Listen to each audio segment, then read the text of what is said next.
It should be working now. I can't believe we've done that all so far with no audio. Uh, hey guys, tell me in the chat if you can hear me now. Audio should be fixed.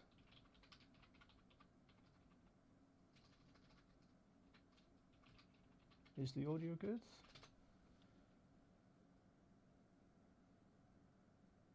I'm still new to all this whole streaming thing. I'm kind of alt-tabbing to go back to the live chat and go back to the game. Well, I Okay, could yeah, just there we bring it up go. on my phone.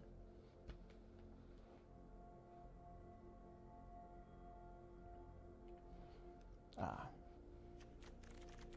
So, 61 cards now. We can take out the drakes. Take out the wardens. And is there any point having the winged words in there if the wardens aren't there? Okay, which one? What does the Winged that wards one? is draw 2 cards and cost 1 less. If you have a creature with flying, it's 2 and a blue to cost sorcery. No, I wouldn't. You can probably find other some other blue cards that can do the same thing without needing the requirement to have a flyer. Um, I think you can set it so you can look at all the cards you don't have. Oh, what do you think of the Almighty Brushwag? Because I think that synergizes with the 1/1 plant, gives you 2 mana, and it's a 1-drop as well.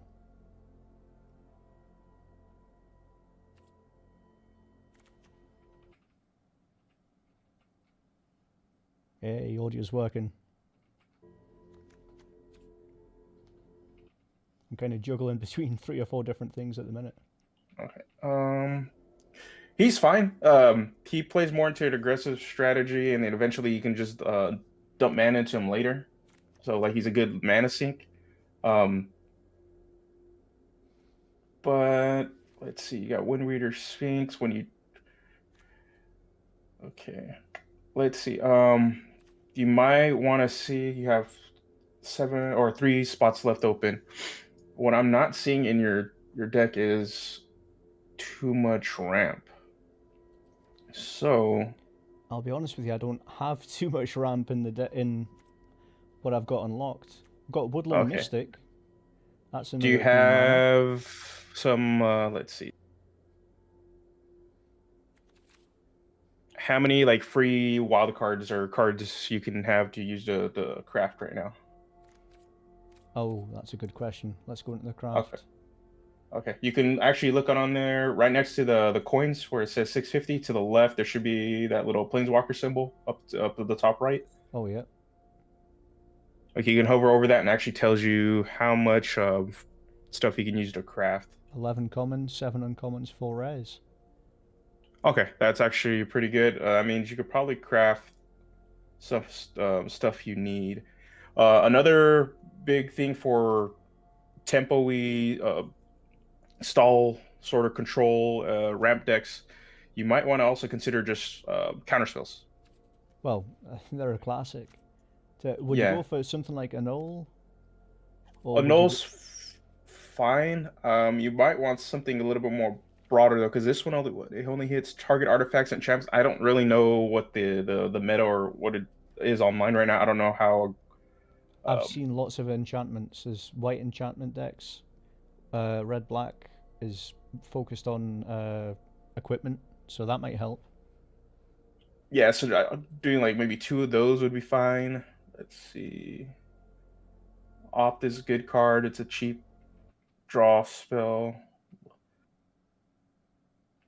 Yeah, if you can go like unsummon is like super good in a deck like this. As soon as they drop their big fatty, you just pretty much walk them back. They waste all their mana by just unsummoning it. Yeah. I'm still scrolling through looking for a good counter spell. They're normally 3 mana, aren't they? Yeah, anywhere from 2 to 3 mana. Let's see, Disdainful Stroke is good against other decks that like to play the bigger creatures. I'm getting a little bit overwhelmed with all these cards. Ah, there's cancel. Perfect. Craft a couple of Okay. cancels.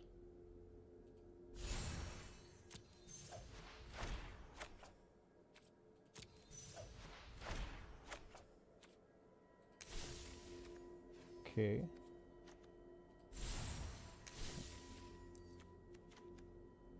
So we've got 3 unsummons and 2 cancels in the deck now. And then this Raven form looks interesting.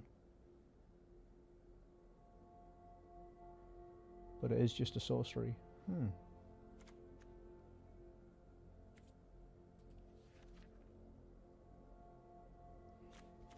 Or we could go to the green and see what green we have. What are the green Raven land? form wouldn't be a bad idea. It is a rare thing for blue to get any sort of removal whatsoever, and the fact that it exiles is like super big deal. And it has foretell, which is the newer mechanic in Kaldheim. So what you can do is it's like an investment. You pop it away for a bit, and you save it, and then you just pay the foretell costs to cast it later when you actually need it. Okay, yeah. I think I've seen it before. Like you pay 2, and then you can pay the foretell cost later on. Yeah, and then the fact that it exiles is super good. Eh, I believe when they previewed this card, Raven form, the players in the game weren't too happy because they're giving a color that back in the day used to do everything, and now it is limited to what the identity of blue is, and they're kind of going back a little bit to giving it more power than what it needs. Well, blue was always overpowered in general, just because counterspell in anything is overpowered. So I can Yeah, understand the frustration. But let's give yeah. this Like, deck a try out. Let's see what happens. alrighty, let's go.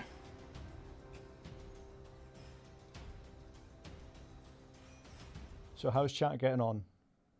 I think we've got what? Oh, we've got 4 people in. That's cool. Yeah, let's see. We got one of my buddies. He's in the chat. Then we also got Phantom Gamer. Oh, I've got the pop-up chat there. Okay, I'd mulligan that. Just 2 islands is not enough.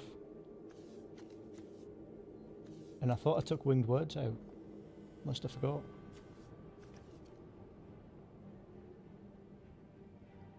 Or for against Zidji. Even then, it's okay because it still is a 3 mana card that draws you cards. So Yeah, I'd still mulligan though. What do you think? yeah, 2 mana with this hand, you don't really have anything beyond 3rd level, or yeah, 3 mana to really cast anything. And if you're playing an aggressive deck or somebody who's playing meta, you're gonna be struggling. I mean, we've only got 2 islands now. Got Wall of Runes. If I get a forest, I'll be sorted. It's just a shame I have to throw one of these back. See, that's better. Although Cosmos Elixir has saved me in about 3 games. It's a really good artifact.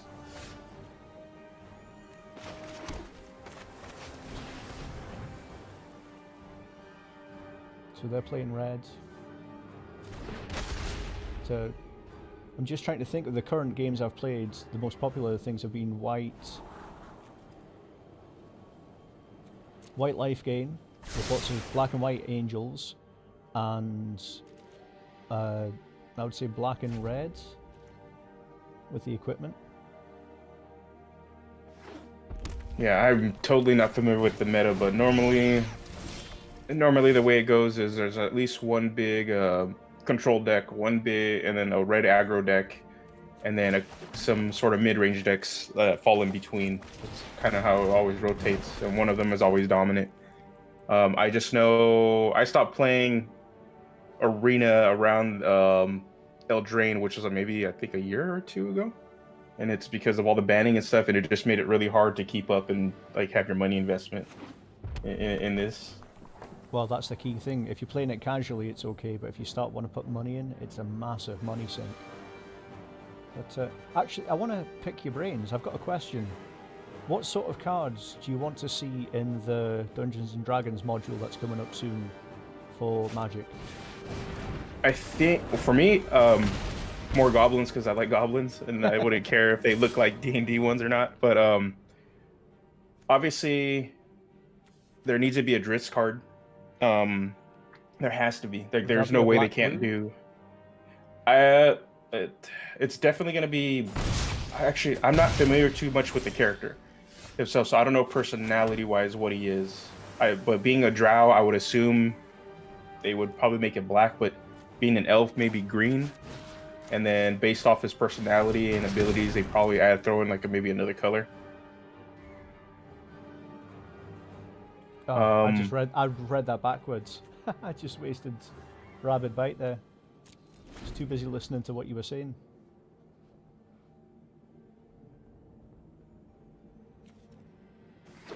And other cards, they need to do. I would assume they need to have planeswalker cards, obviously, for balance reasons in their game, but also it's gonna sell cards. So I wouldn't be surprised they have Elminster or any of these other powerful wizards that are in the setting and put them into a card.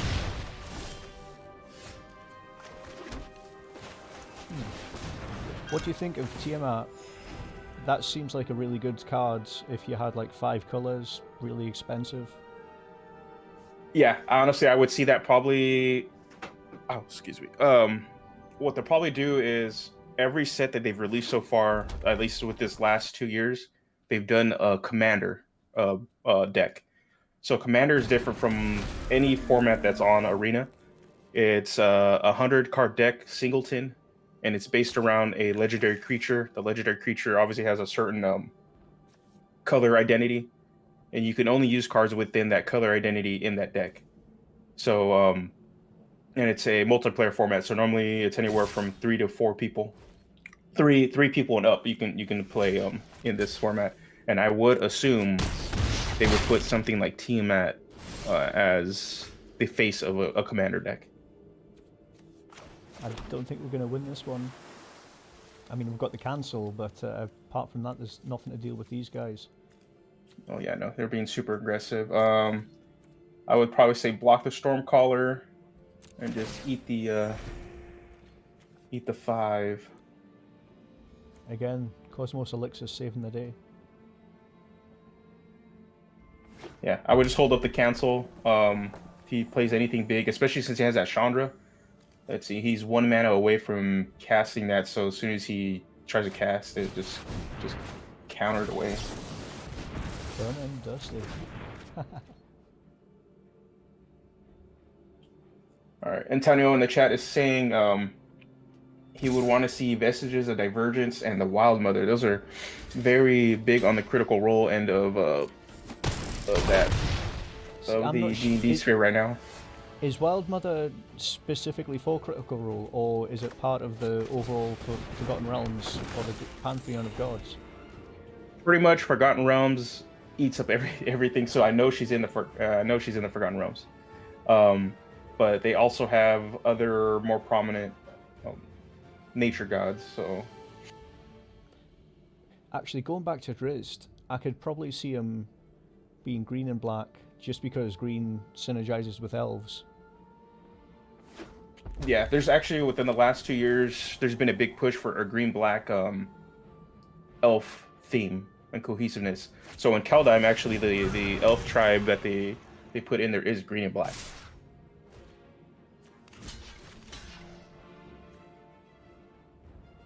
There's not really much we can do.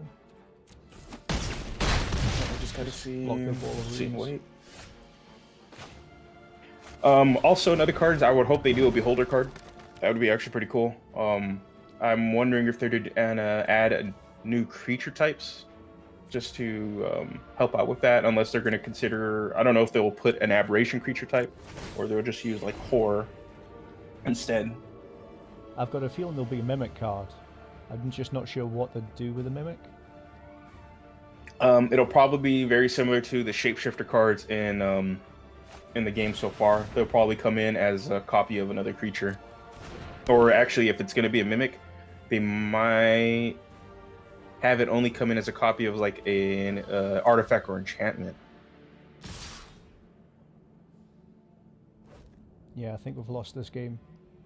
But yeah, I think with Drizzt, there'll definitely be Panther tokens. With the Mimic, I'd like to see something like a instant artifact or an instant equipment. Actually, that's a good point. What sort of equipment would you expect?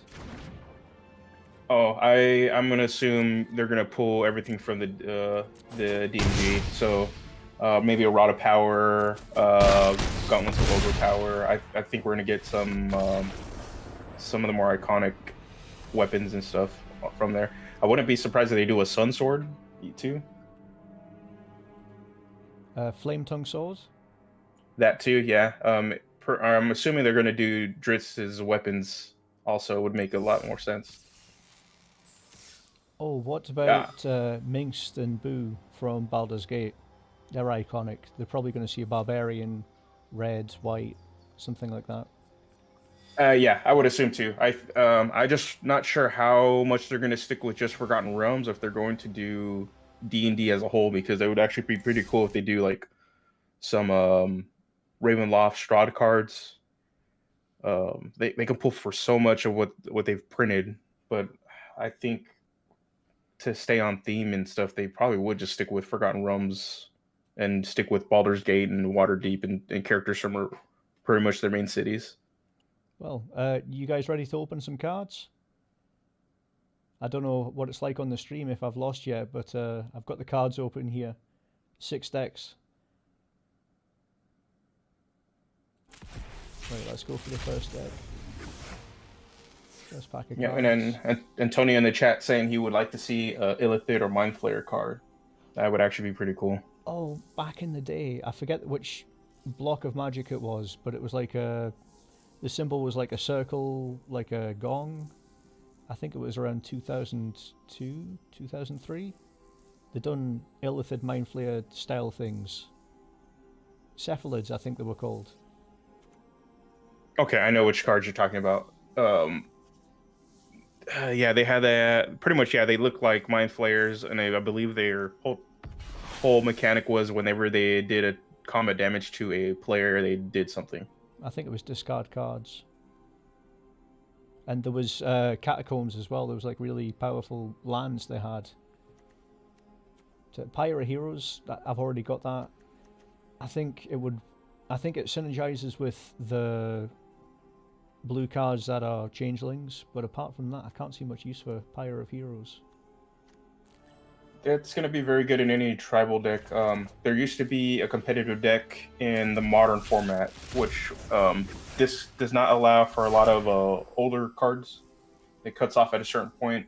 But one of the big decks in that format used to be something called Pod, and this is a card that's very reminiscent of it. So what you do with Pod, you would sack your creature, and you would search for something with a mana cost equal to or an +1.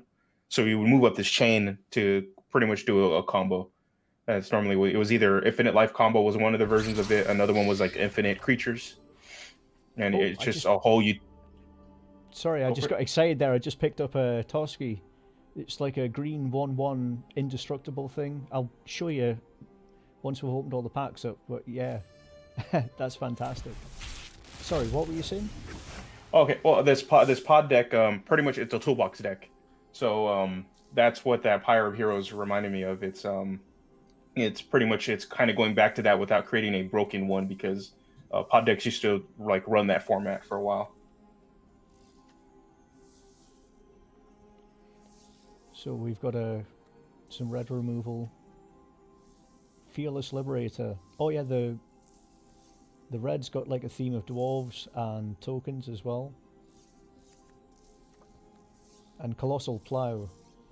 I'm always a fan of vehicles, but I think it synergizes with the Ox card that came.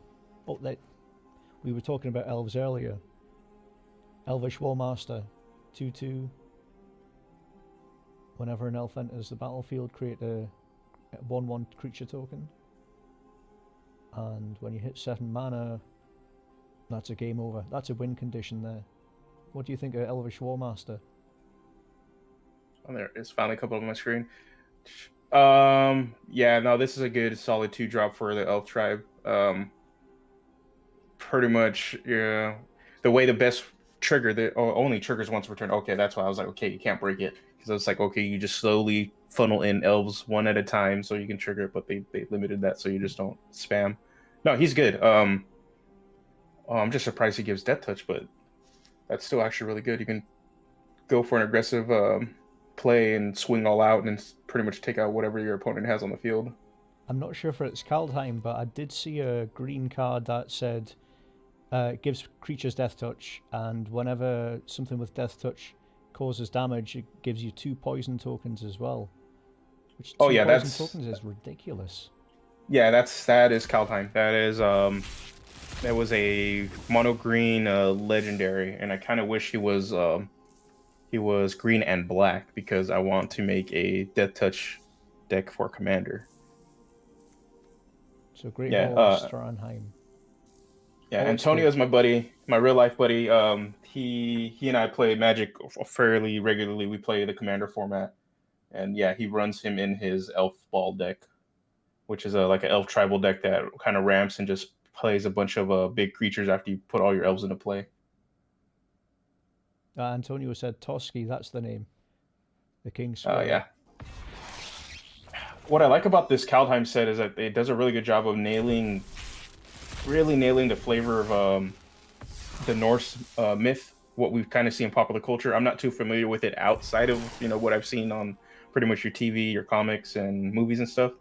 But at least on the end that end, it does a good job of like putting Thor, um, and Toski actually was a super flavor win. Just and I loved all how on the art on the tail itself, it has all the runic writing. That's 2 Cosmos Elixirs. I've got a feeling that Black White Angel life gain deck's going to be really powerful. I've seen some fantastic cards for it. Yeah, honestly, I think it is one of the more competitive decks that came out of this set.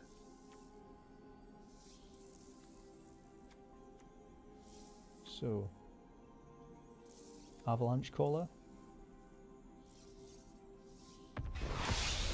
Oh, there, Righteous Valkyrie.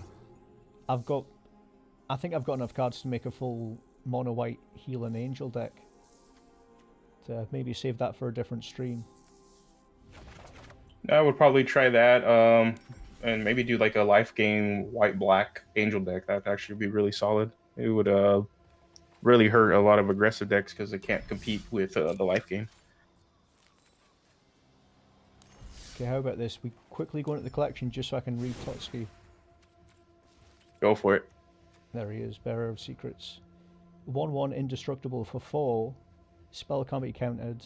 Attacks each turn if able. Whenever a creature you control deals combat damage to your player, draw a card. So with him, I would imagine decks that have lots of 1/1 counters.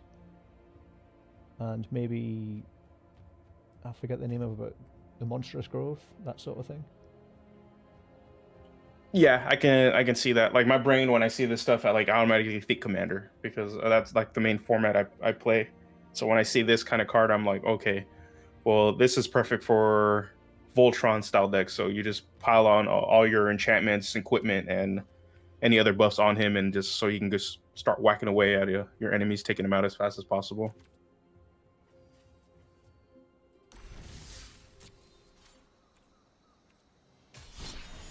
Well, there's Big Bounce. What's the other one?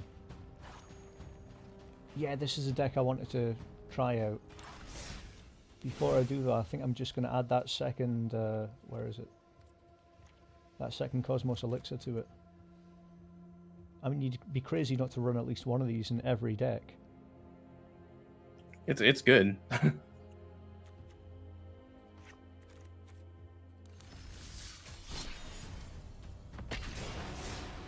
Yeah, we didn't look at this deck too much in the deck builder, but essentially it's get to 4 mana, put out loads of blue-green creatures, sorry, red-green creatures,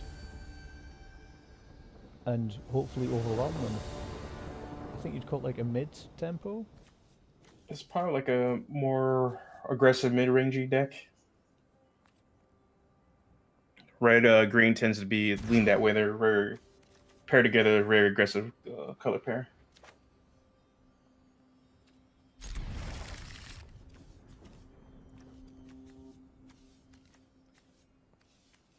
I think we get rid of... I'm not sure what to get rid of. Iron Scale Hydra is better. Rune's good just because I can draw another card. Yeah, let's get rid of this.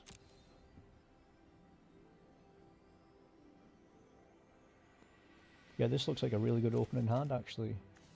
Mountain, Rugged Highlands. Extra mana. That's a very solid hand. Let's see. If we put And you got to Rune on return Iron one Scale card. Hydra, it's just going to get better and better.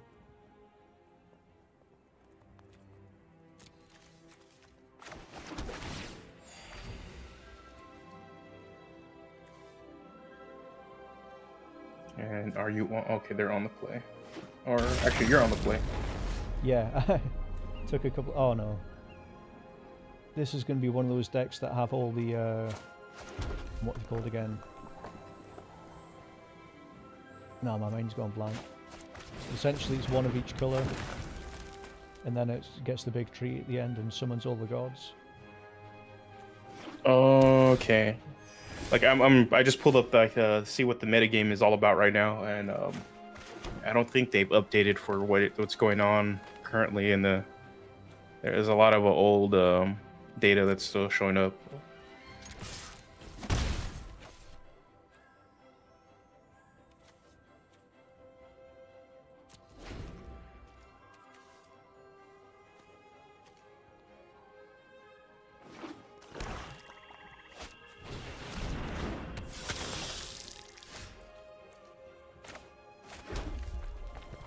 Okay, the World Tree deck.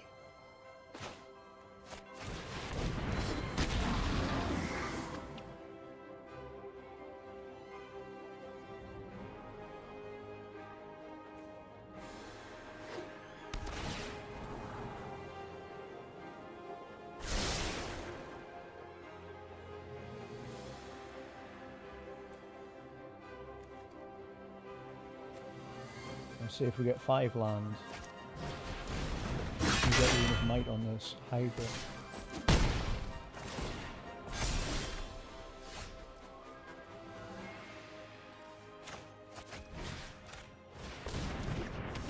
Okay, Savage Gorger doesn't have any sort of death touch, so you're good to just start swinging in with your Iron Scale Hydra. Oh, don't worry, I plan to. Okay, so we're gonna be in a bit of a race. Shoot, let's see.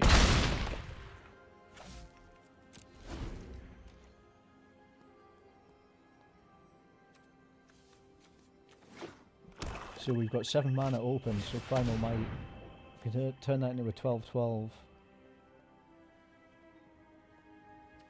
Yeah, the only problem is this flyer's gonna be able to just race you for a bit, and he'll get out of control. So I think we would need to set it up so that you can just take him out in the next shot, or put this guy on the defense. Well, if we get another big creature card, we can use Charge of the Forever Beast and get rid of the Gorger.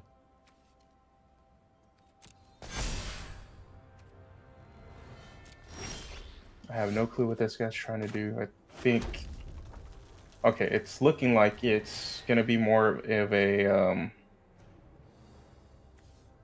Okay, I'm assuming it's a Mardu, or it's a red, white, black equipment deck. 2, 4, 6, 7.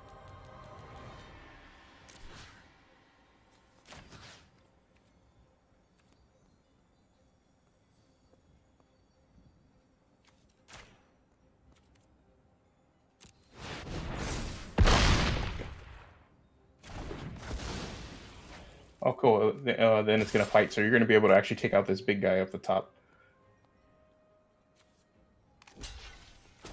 There you go, 5 life. Haha! It's looking good. Although it's always risky playing 3 colours, like this guy's doing.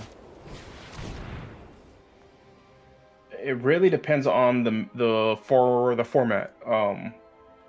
and what cards are in the actual rotation. So for standard, there's times in the standard meta where three color decks are what you need to play to keep up with the power level, and it's because they actually have the dual lands to allow that to happen. So I think right now the way that the what the sets are structured, Ikoria really helps with that because they have the dual land that gives you 3 different color types, and then the rest of them are still just introducing 2 color lands. So with multiple sets, it makes it a lot easier to pull that off. But what's hurting him and what you're able to do, since you can ride that big creature, his deck's going to be a lot slower because he has to worry about equipping on top of actual casting his creatures, which isn't going to be as fast as you just simply having a big guy out and just keep whacking away. Yeah, I know they're just commons, but the Brushwag is, I found it's really useful because if you've got mana but you don't have that big creature, you can just buff it up. Yeah, he's a really, really good mana sink. Especially for a common as well.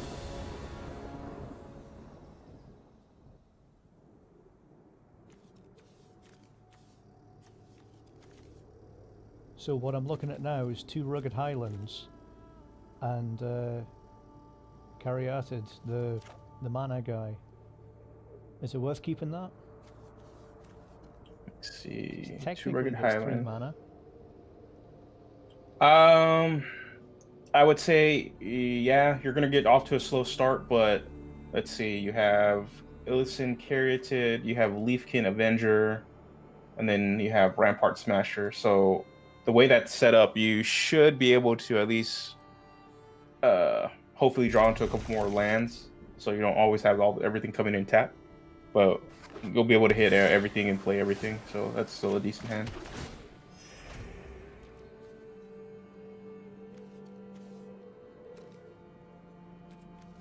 Oh, playing against blue. Let's see if he draws another type of land. Hopefully he's not a permissions deck, where he just sits there and counters everything you do. Whenever you cast a non-creature spell, you may have Riddle Form become a 3/3 Sphinx with flying until the end of turn. Ah, so it's just a 3/3 creature.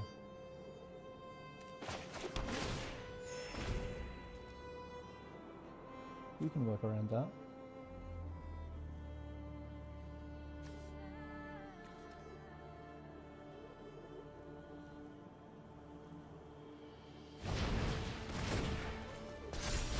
Oh, Okay. milled it. This is interesting.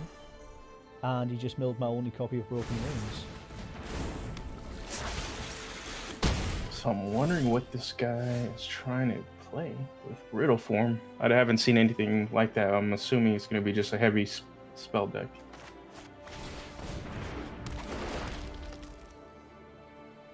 Yeah, I think I'm having a bit of a mana drought. It was risky, but it's not paying off yet.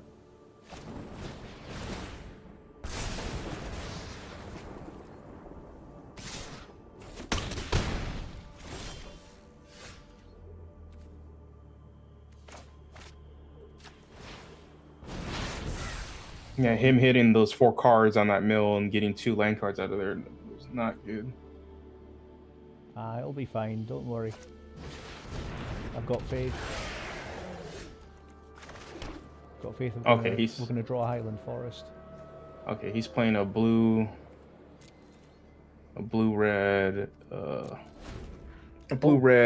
sort of like a spellcaster deck. Very spellslinger. Yeah, I was gonna say it's kind of like an Izzet deck, but the blue-red combos are lots of giants in this format, I think.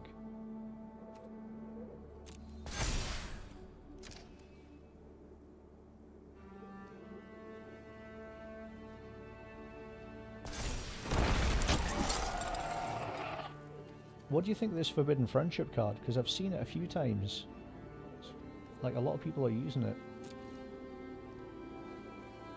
It's good. It pretty much, well, especially in this guy's deck, he's pretty much just popping off right now. Able to just piggyback off of every spell he casts, and it also gives him an extra creature, right? It gives him a dinosaur. Yeah. Yep. Yep. So he can still apply pressure and still get all his little triggers that the synergy he's doing right now.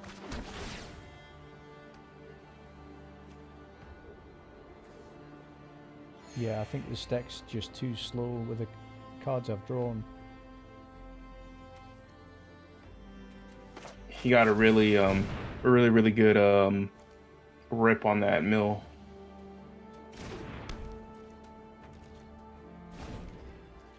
I'm not sure what to do about that. The thing is, it's kind of, when I talk to you over the Discord, it's giving you spoilers, so you don't have context for what I'm seeing on the screen. Yeah, this is a slight delay. It's not. Let's see. You're definitely. Oh, hold on. Yeah, spoilers. I'm down to 1 life. Yeah. Let's see. Yeah, there's no way of taking this back. Yeah.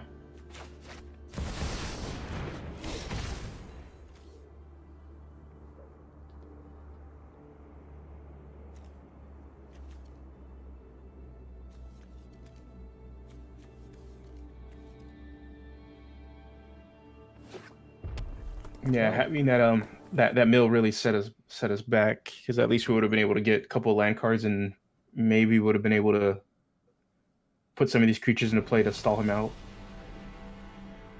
Well, you said you've got your reinstalled arena? Are you up for a Yeah. game? Yeah, let me load it up, and actually let me change to take off push to top.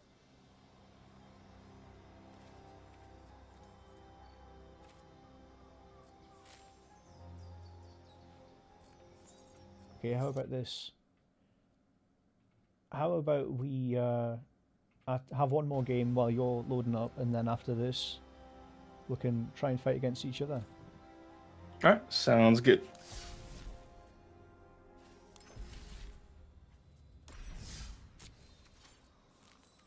Actually, there's a deck that I want to try and... Where is it? The healing deck.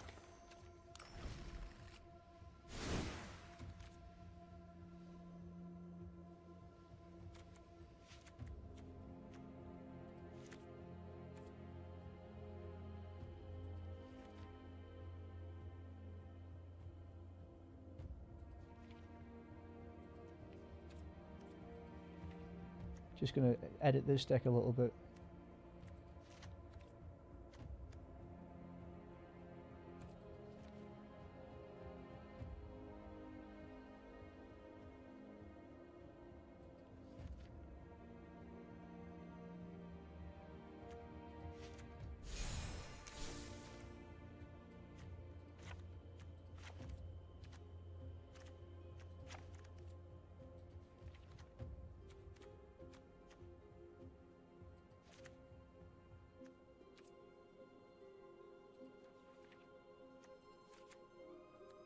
So we got 63 cards here.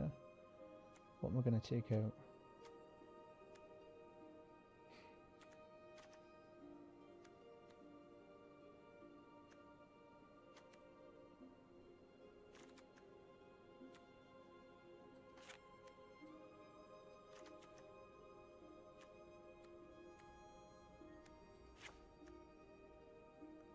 So we've got to remove one more card. Any ideas, Antonio? Looking at this deck, what would you take out?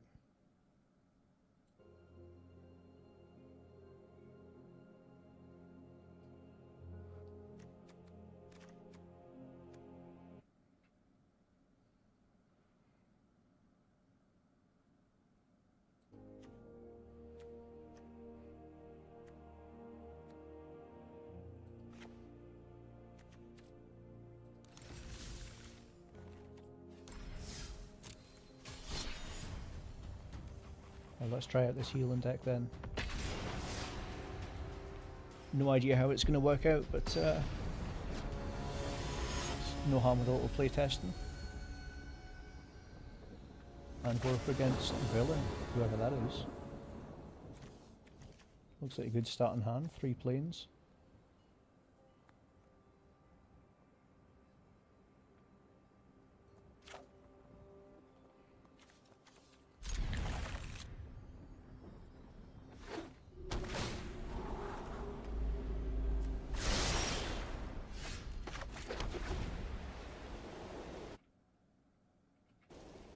That is a very good starting hand. Tell me about it.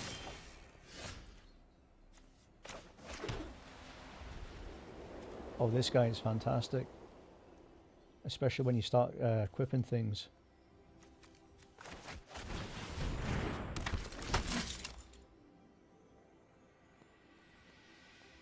My only hesitation is I'm up against blue-black, so there's going to be at least some counter spells or something horrible around the corner. I can feel it.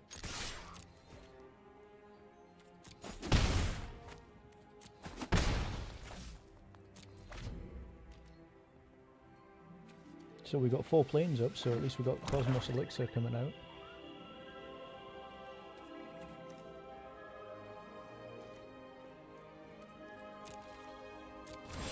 Although he's got all his mana left open.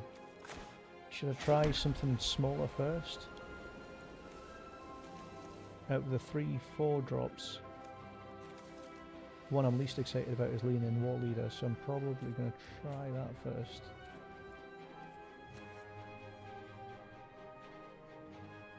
Yeah.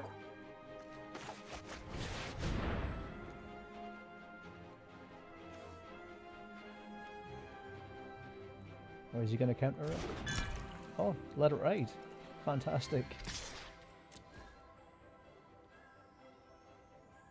This is 3-3 flying.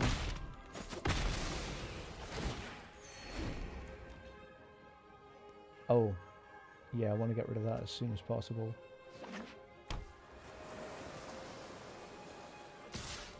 Played up against a couple of strong mutation decks yesterday and they were major problems.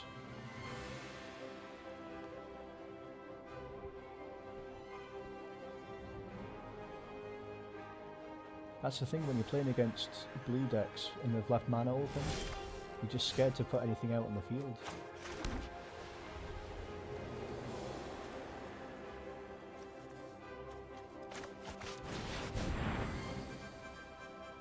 On the upside we've got 3 really good cards, so if he kills or counters 1 I'm not going to be too anxious about it.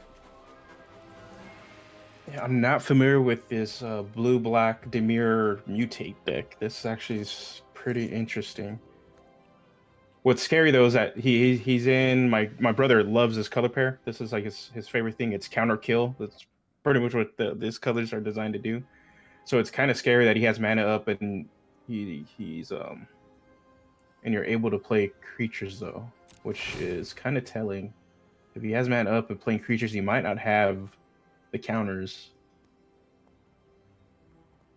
Or he might just be waiting for a good murder. That too, he might just have the kill card for later. But that's, I don't know, like it's kind of weird because he if he picked up on you doing the life gain deck, I would have assumed he would have countered that your elixir.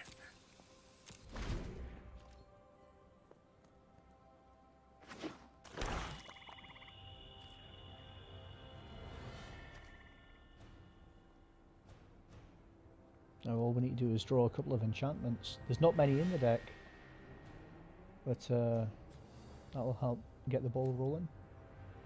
Wow, I'm really surprised he didn't mutate his guy to bounce your guy back, but I believe he's probably going to try to do that right now. Yep.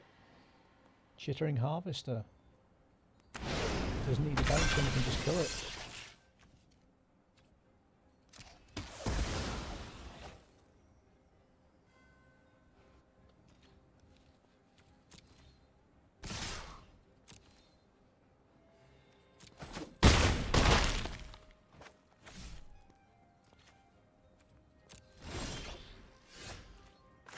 This is 6 lands.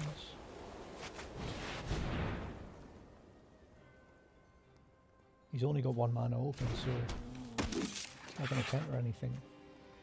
Yeah, so you're in a good spot to jam one of your creatures in. It's just his guys are actually pretty big to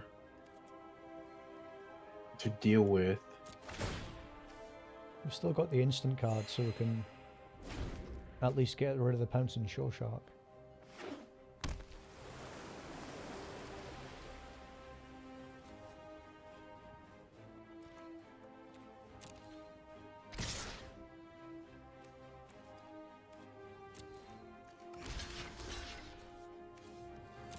Although he does have all his mana open, so...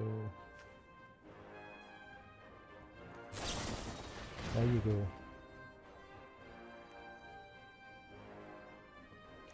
Would that still kill if I put... Yeah, it would.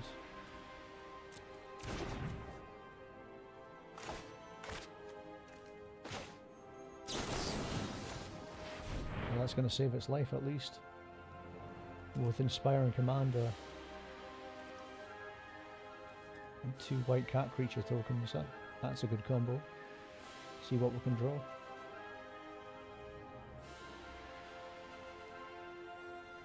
Does he have another instant? He's got the mana for it. There you go.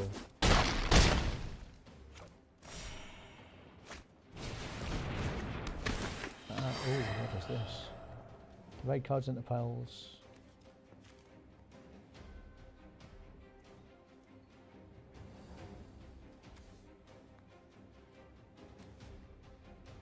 Okay. One thing you might want to... Oh, okay. Yeah, so what he did, he was able to put his stuff on the stack. So you could have prevented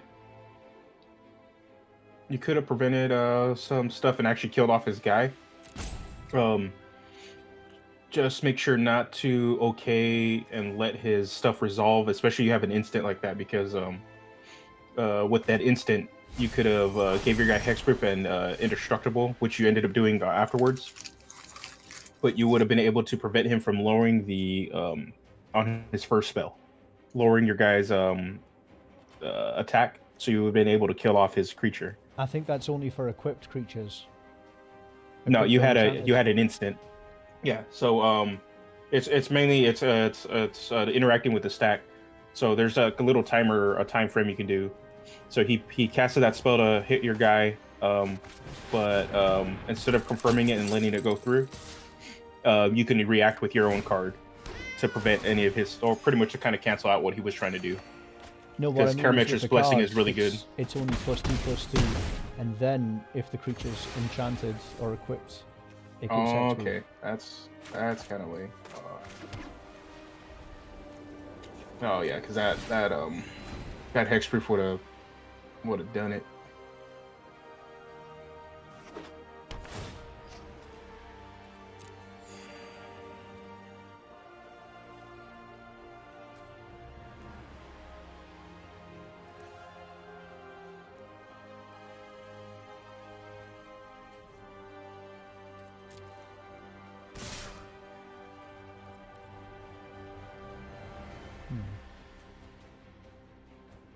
Can't really. We can try and kill that guy.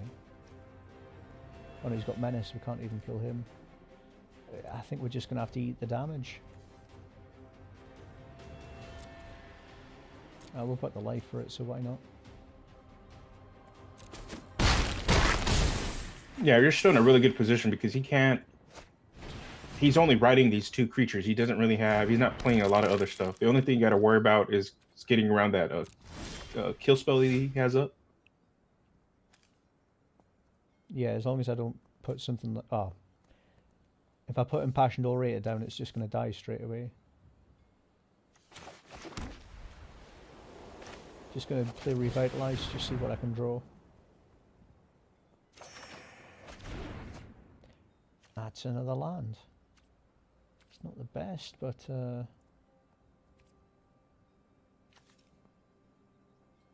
I might as well see if I can draw something off the Impassioned Orator.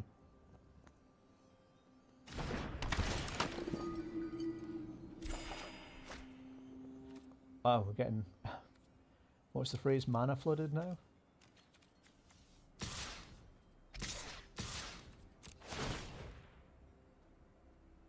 I'm surprised he's not killed the Impassioned Orator yet.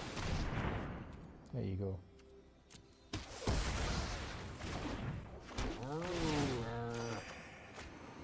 Although we're getting a colossal amount of card draw.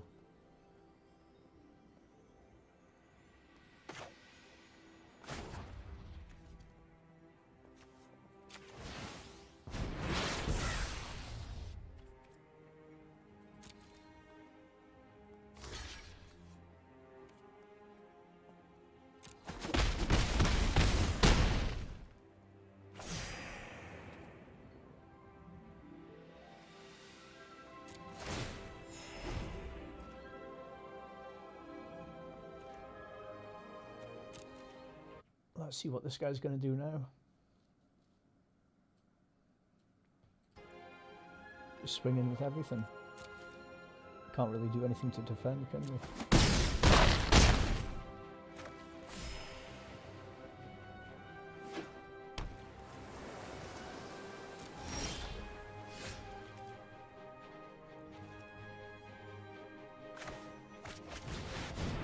At least we can get some good flyers out there. We might be able to defend. Yeah, what's hurting him is that your life gain is outpacing his ability to kill you. Okay, I've And just drawn a he's pacifism. What do you think I should pacify the flyer? because I would pacify the flyer like, ASAP.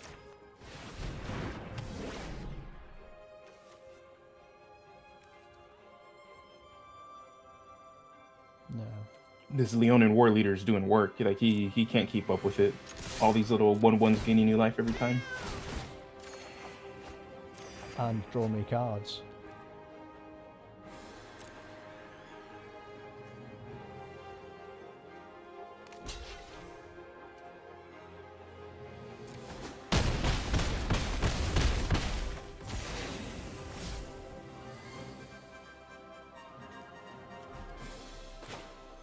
So we got enough. I'm debating whether to put the Old Priest out or Knight's Pledge on the fencing ace.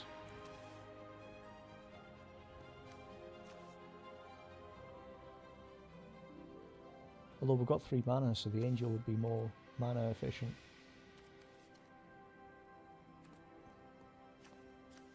Get the Priest out, keep the Blessing open just in case. There's no point putting the Knight's Pledge on now because Fencing Ace has still got Summoning Sickness. Yeah, I would say just wait for the Knight's Pledge and put it on Fencing Ace on the next turn. And just keep up mana for Karametra's Blessing.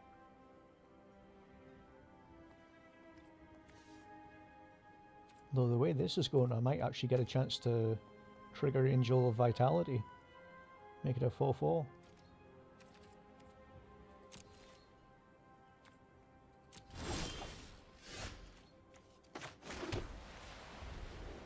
Looks like he's on the defensive now.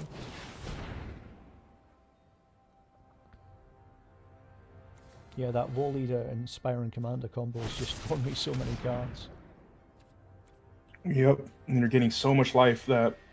And he's getting life too. I don't know what was giving it to him because... Oh, this thing, what something had lifelink.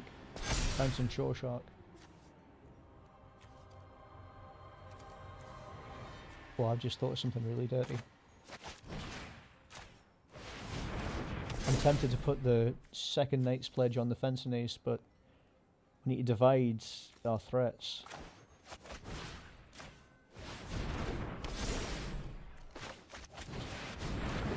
I would probably still put both of them on Fencing Ace, just because you can start taking an aggressive role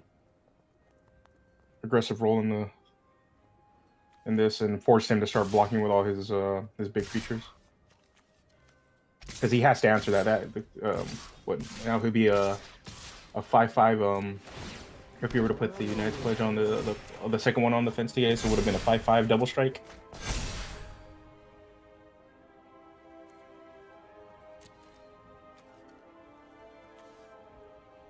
Well, I think if we can get Bond of Discipline on next turn, that's a win. Unless you can wipe the board.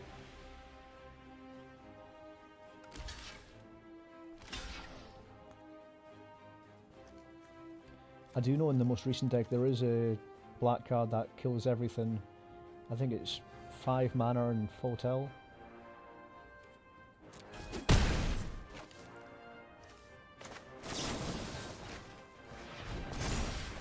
That is pretty expensive for a board wipe.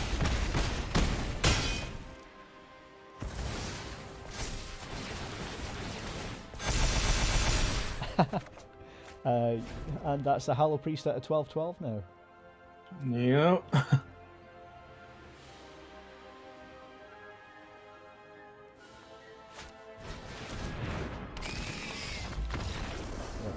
that's a GG. Well, what time are we looking at? It's been on for an Mm. hour. Yep.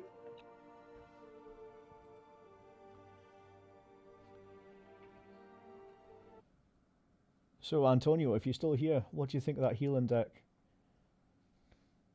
Would you add anything to it? Would you take anything out?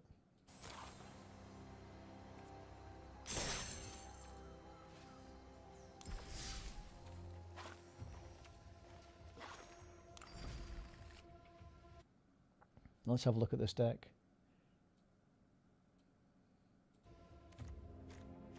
So, Blessing was doing work. Valor of the Worthy's still good for keeping 1/1 tokens up. It's kind of, the theme of the deck is healing, but there's also a couple of enchantment targets as well.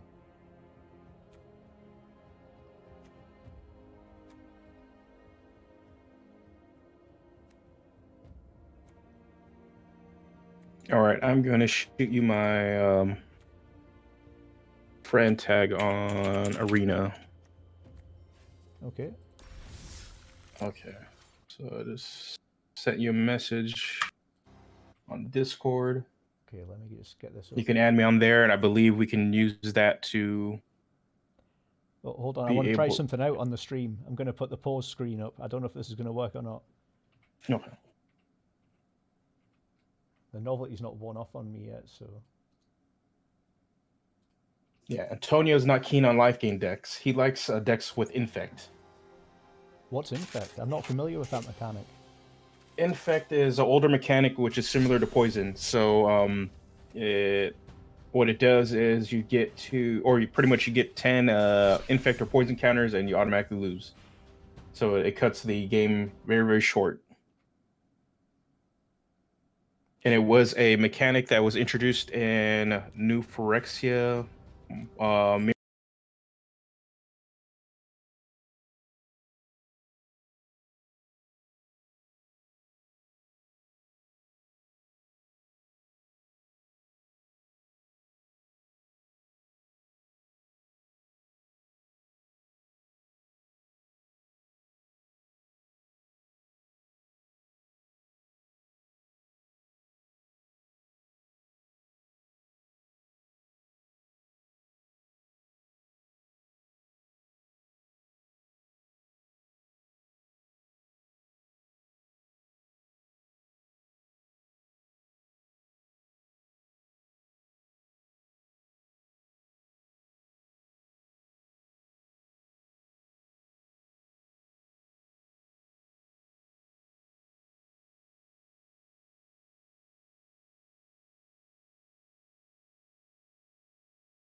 Strange. Yeah, the audio was down. It's back on. Oh, okay. Don't worry, Okay. guys.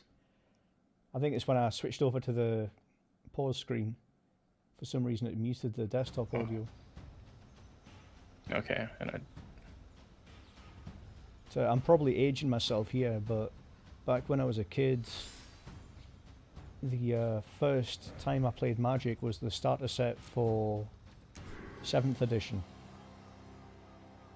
So I'm sure you can do the math and you can figure out what year that was. But I didn't have a clue what I was doing, but I thought the cards were cool. oh man, 7th edition. I think that was still white border. I want to say it was a white border still. Yep, it was white border. And I'm in. I've accepted your challenge. All right, I'm gonna test out this goblin deck. Yeah, just for the record, this is what I'm using right now for a mic stand. The old lamp. But it's working out okay so far.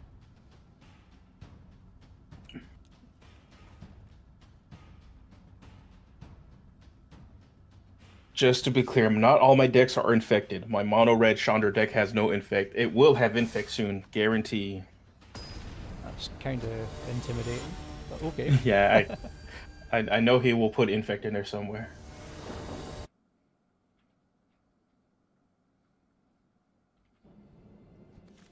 Okay, let me know if my audio drops at some point. I think it's okay. Okay, this is an okay hand for goblins. I just realised, yeah, you said you were playing goblins, so I kind of regretting the hand that I kept. Yeah, this honestly, it's kind of a slower hand for a goblin deck. I do have a bunch of 1-drops, and I didn't draw really any. Even a slow hand for a goblin deck's still faster than most decks. Oh, I've been wanting to play with this card, Conspicuous Snoop, for a long time in paper, but I've never actually got the money to really pick him up. So now I'm gonna see how he does here.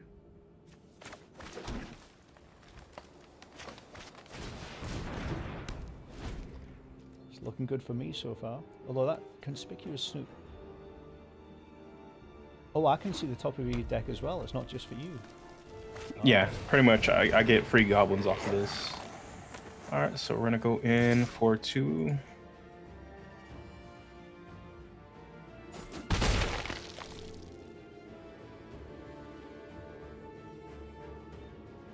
I don't like the look of that Slaying Fire. I'm gonna be honest with you. It's a really good card. Pretty much like when I play competitive, my wheelhouse in the decks I prefer to play were mono red aggressive decks. So I built up a rep in the local competitive scene as being the red deck guy. I'm guessing when you were around there were a lot more walls put into the decks. A lot more life gain, a lot more counter. When I was playing competitively, there wasn't a lot of walls and stuff like that, but there was a lot of life gain floating around.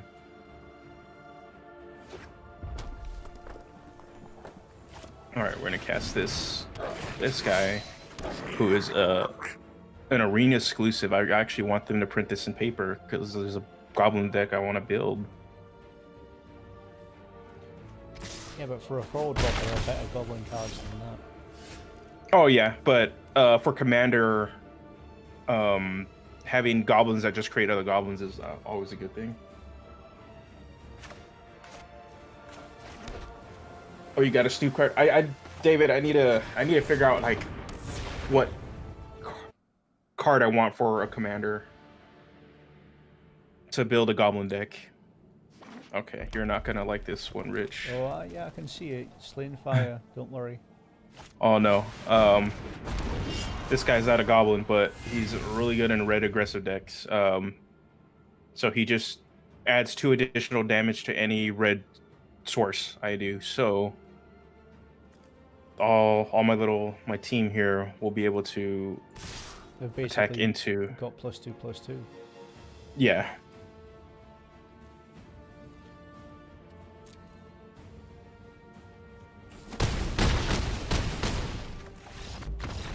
Yep, that's a GG. Yeah. All right, I'll switch out of this one. No, Pretty keep much it. like No, keep this it. is just like fighting games. If I get beaten by something, my mind instantly goes to how am I going to counter that? What's the best way to like counteract it? I'm Pretty wondering much, how it would fare against the healing deck because that's yeah. Healing would beat something aggressive like that. If you have board wipes. So me, I overextended. So one thing with aggressive decks is they try to pump out as much damage as fast as possible. So what I did there is like, if you would have had a board wipe right there, pretty much I would have been done. I would have had all the burn spells, but I wouldn't have anything else to follow up with that and not have a consistent source of damage. So that's one of those things to always consider too. If you're going to play more of a slower strategy, to have some sort of board wipe, at least 2 to 3 in your deck to combat stuff like what I just did. Do you want to shoot me another challenge? Yeah, throwing you one right now. Now, if you're playing goblins, then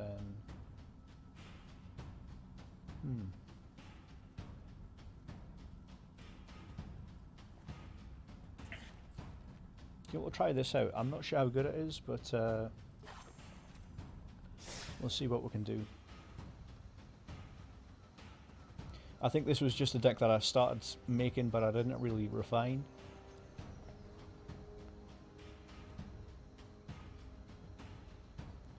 And it's not the healing deck before you think that. As tempting as it was to put the healing deck back on. Mm-hmm. How's everyone doing in the chat? I know it's a bit of a relaxed stream, but I hope you're enjoying it.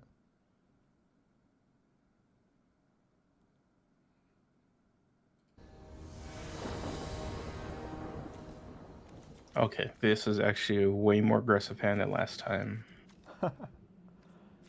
Well, I gotta turn 1 play at least. I still need 1 mana.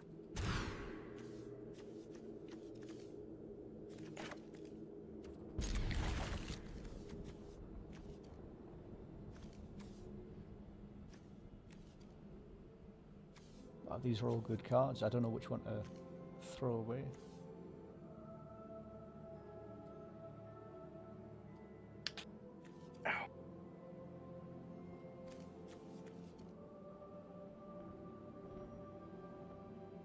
Yeah, I think that's the best idea.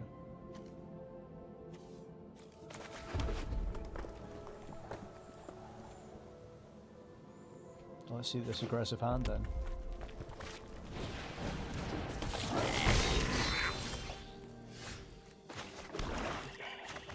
Pretty much that was my most aggressive play I have is this little guy, but he cannot compete with your 1/2, so I will not attack, and I don't have a turn 2 play. So. Oh, but still, Raging Goblin is a classic card. Yeah. I actually like the art on this one more than the one they have in paper.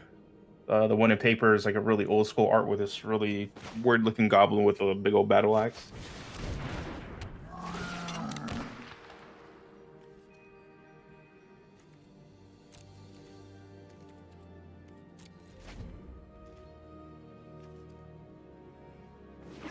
Yeah, I think I should have swung in there, but yep, you can do that. That's Slaying Fire.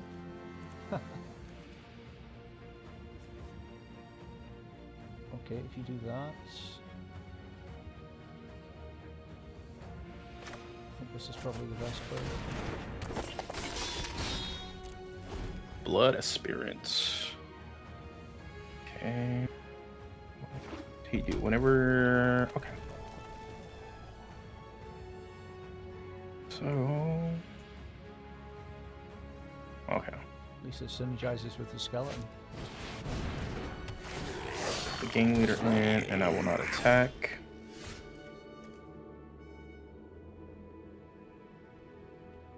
Kind of stuck on 3 land though, that's the only problem.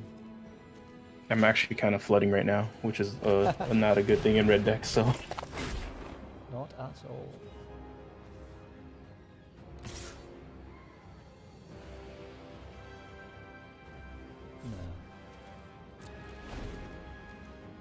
Oh, I am flooding. Okay. Let's put... There we go. Okay, now I can... Trash Master's probably one of the best goblin cards I've seen in the default deck. Yeah, he's really good. He's a callback to all those old goblin lords that they used to print, but with a slight difference now of actually being able to destroy artifacts too.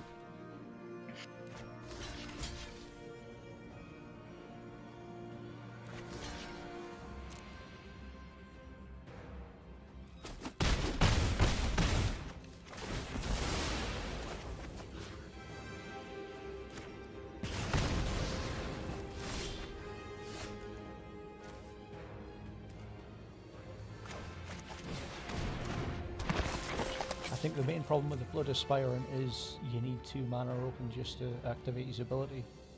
Yeah. It's a bit of a slower card.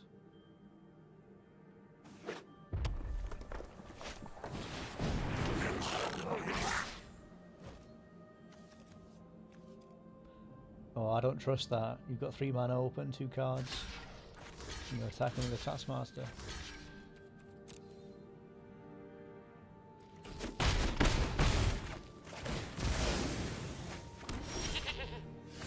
This goat. Finally. No. Which one do I put out first?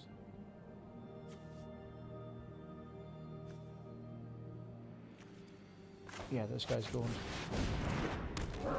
Oh yeah, he's good. He's super good. For anyone watching, I put him out so that if I get one of those, I can put that out instead. And there's Tolboro. Is that a GG? It might be. Oh no, you'll be up by... You'll have a turn.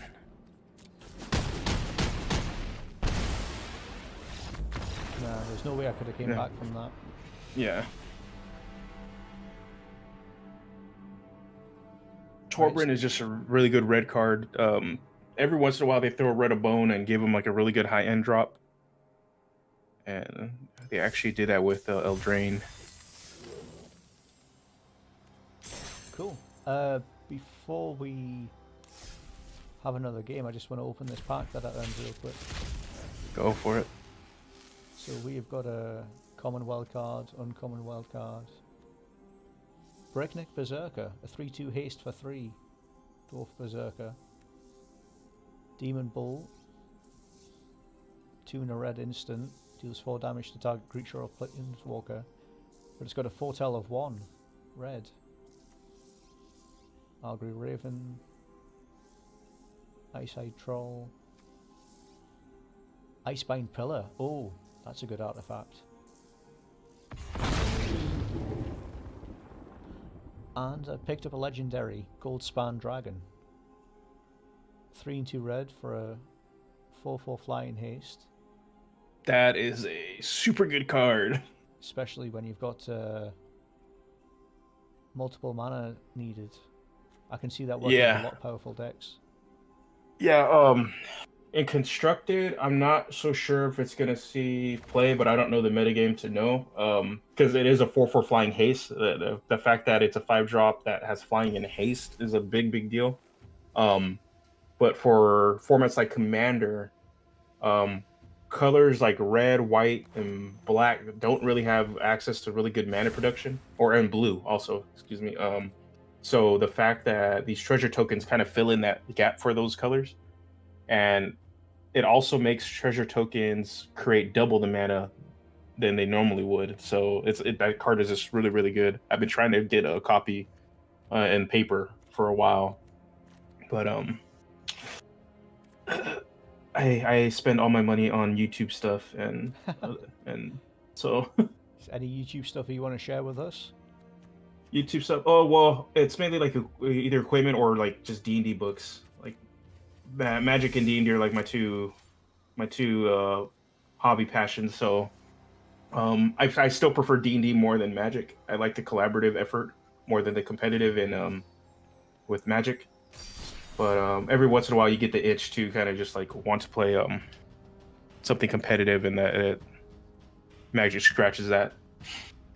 Well, For me, there's a lot of overlap with Magic and D&D. oh, definitely with the lore, the settings. There's definitely a lot of overlap, especially now that Hasbro owns both brands. I can like, I've since that's happened, I've seen a lot of cross pollination of ideas and concepts, and I think that it's definitely helped the designers in 5th edition D&D. They've taken inspiration and flavor from the way Magic makes not just the cards, but makes the lore and settings. Yeah, and I'm the crossover books that they've been putting out it scratches that itch, especially for my play group. My group of friends we were mainly Magic the Gathering players first, and then we rolled into D&D. So these books that they're putting out, it really hits on us being able to play the favorite things that we want to play while still playing another game. So like we had a big Ravnica campaign, and Ravnica is probably one of our favorite settings in Magic. So we had like almost 10 people playing in that game because all of us picked one of those things for one of the guilds for that setting. Well, with Ravnica, if you've got 10 people playing, would you have two different groups, or would you all be the same group? No, we did it all the same group. My DM did a good job of kind of balancing it out. At the end of that game, though, we only had it came down to like 7 to 8 of us, so we did lose 2 to 3 people, and it was mainly the scheduling and just real life and Yeah. COVID kind of all of that stuff kind of snowballing into place. So but it was a really fun campaign. It ended really, really well. We didn't jump into Ethereal's game after that, and I'm kind of wondering what the next Magic setting is going to be because there's some good options out there, but some of them have conceptual overlap with with D&D settings. Well, that's the other thing about the older Magic blocks is there was so much taken from D&D that a lot of the ideas are borrowed, so you can't really reuse them in the new set that's going to be coming out. We've got a lot of analogues of like, oh, there's characters in Magic as well, but just tweak the name. Yeah. But so far, the sets or the books that they put out have been fan favorite sets. So Ravnica is like super well loved in the Magic community, and so was Theros. They were really well received. I was hoping the same thing for Kaldheim, but since it's only a singular set, I don't think it had enough room to really shine. And what was Kaldheim? Remind me again what the theme was. Kaldheim was the Norse mythology inspired set. Oh, the one that's just came out. Yeah, that's the one that just came out, and it would make sense they would do something, a book for that if it was really well received, just because even though Forgotten Realms and other settings have these pockets of Norse Viking inspired areas and Arctic areas, they don't really have a setting dedicated to it. I've got a feeling that this theme wouldn't have came around if the God of War game wasn't successful from a couple of years ago. That's true. Yeah, Antonio says he would like to see a Spelljammer's 5th edition redo. I would too. Oh yeah, I would love that. I like mixing my genres. I like sci-fi fantasy. I would love to see something that we can do like more of a Star Wars sort of thing. I just want Imperial space hippos with elephant rifles. Oh yeah. That's just so absurd that I think it's fantastic.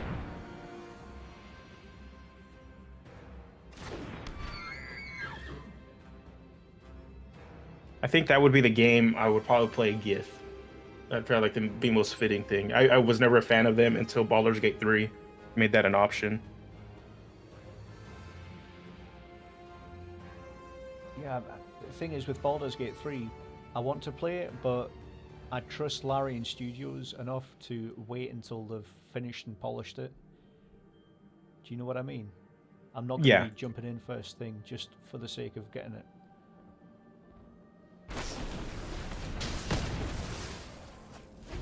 Well, that wasn't very nice.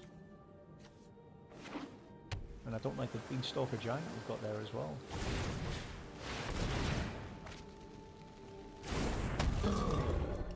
Don't worry though, I've got a solution for that. I'm assuming he's getting pacified. Yeah, you can assume that. I'm not saying it's true or not, but yeah, he's getting pacified. Let's not mince words here. Yeah, Baldur's Gate 3, I was hoping with the announcement they did yesterday they were showing more, but at least adding the next class is going to be nice to change up. I'm still waiting for a Barbarian or Monk.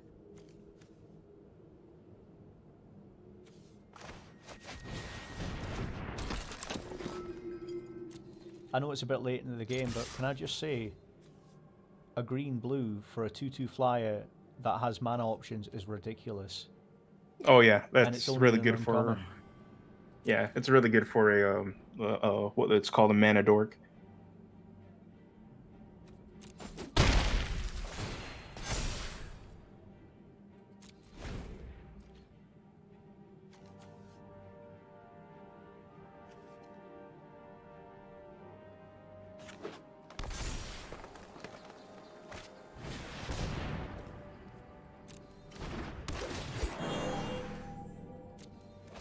Actually, looking at that Thunderous Snapper, I'd love to see that in a D&D game.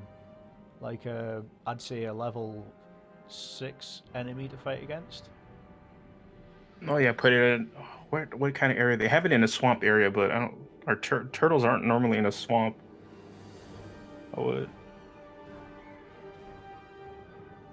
Just any underground yeah. sea cavern or something like that. Salt marsh. Yeah, that'd be actually pretty cool.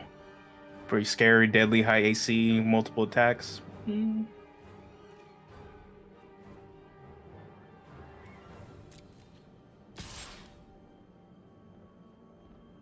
you sure you want to do that? Yes, because even if you double block, I'm okay with that.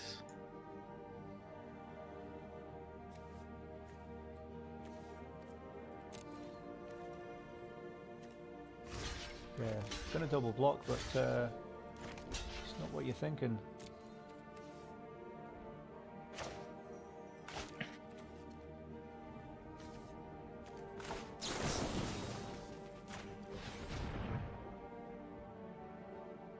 Unless you've got something in response. I see all that mana open.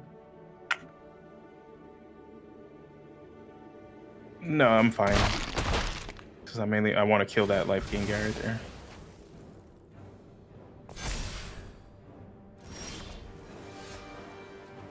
Don't worry, he's gonna get more life now. Howled Priest is building up.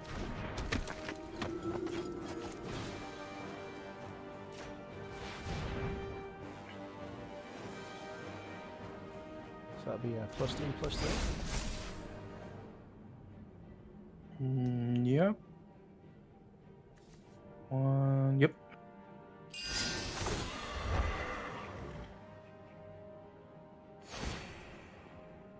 You're probably gonna get this one because I'm like flooding out really bad.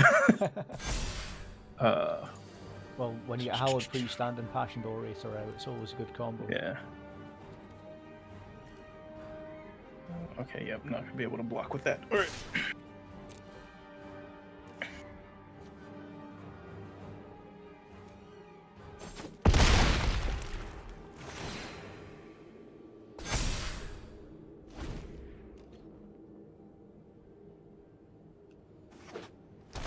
So what's chat looking like? I can see the turtle and Innistrad zombified. Oh yeah.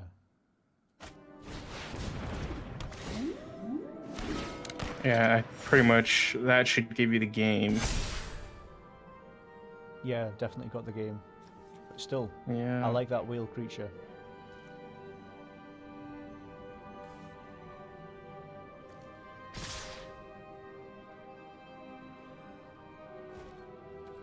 Nope, no blocks. You can take it. You can have the damage. Yeah, this whale is cool. This creature can't block and creature control attack if you disable 2 deck. And there's a. GG's. You call that a sleep card? Sleep with lifelink. Yep.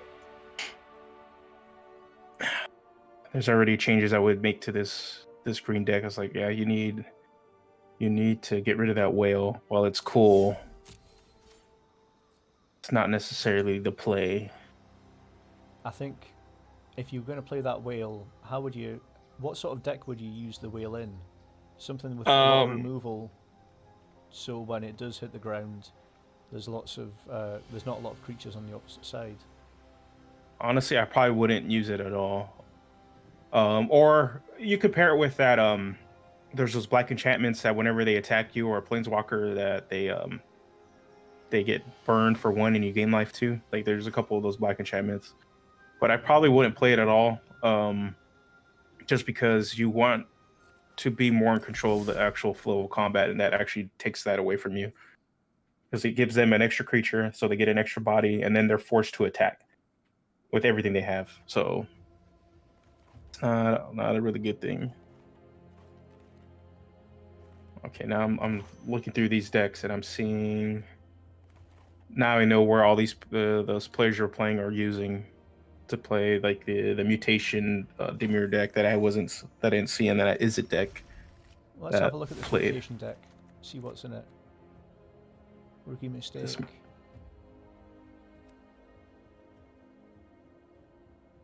It's interesting that they went this route with the Dimir, the blue-black, because they're traditionally control colors that either mill or bounce, kill, and counter.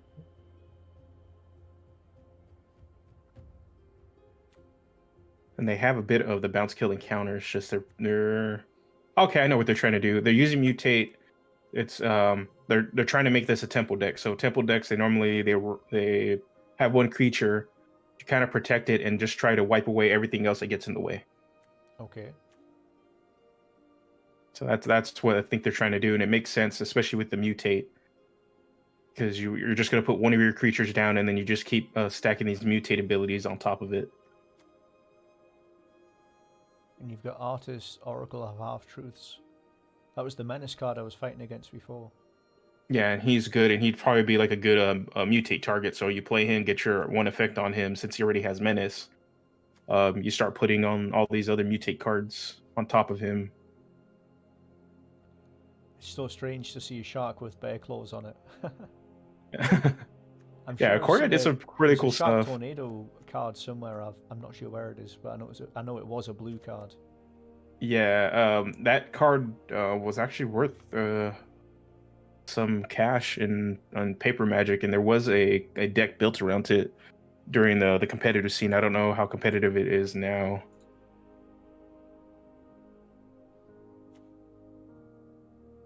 Lock me a Serpent. 7/7 flash. Well, a 7/7 flash for 6 is pretty good to begin with, but Yeah. sacrifice an island, can't be blocked. Sacrifice a swamp, you gain 1 life and draw a card. And you can get it back from your graveyard. Yeah, that's a great late game card. Mask of Worm's a classic. Oh, I'm getting flashbacks now. Yep, that one's really good, and it's still in Commander. It still sees play, so one of these cards is just always just going to be solid. And yeah, I didn't realize they reprinted it in the core set, so might have to go maybe hunt that down.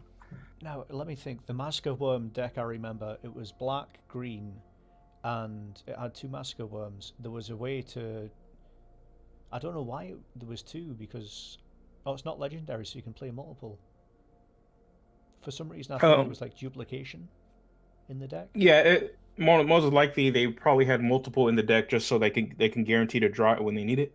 Normally, when you're running maybe 1 to 2 copies, it's one of those things where you want to draw it, but not as often. And then whenever you have 4 copies of anything, it's like it's a key piece to your deck. So they probably had it because it is pretty heavy costed. It's a higher end card, and it makes sense that they paired it with green so that they can ramp into it. So if they did have it, they had the mana to actually pull it off. Now, one thing that this, like, out of all the cards I've been getting, they're all from the newest block. And there's one thing I don't have, which I'd love to make, is a mill deck. I know they're not fun to play against, but they're really fun to play with. My brother is the mill player. He actually has, I think he has a commander deck based around that, which is, again, for those not familiar with commander, it's a 100 singleton card format. So you can only have one copy of any card outside of basic lands, but it's based around a single legendary creature that has the color identity. So you can only pick play cards that share the color. And normally the legendary creature has a theme. So let me see if I can pull up an example. The Atris Oracle card from that Mutation Station deck. Which coincidentally is the deck I'm going to be playing against you next. I want to try out this Golgari black deck. But yeah, pretty much you would take something like that legendary creature, and you build a deck based around whatever abilities or themes that card has. And so he has one that's a mill deck.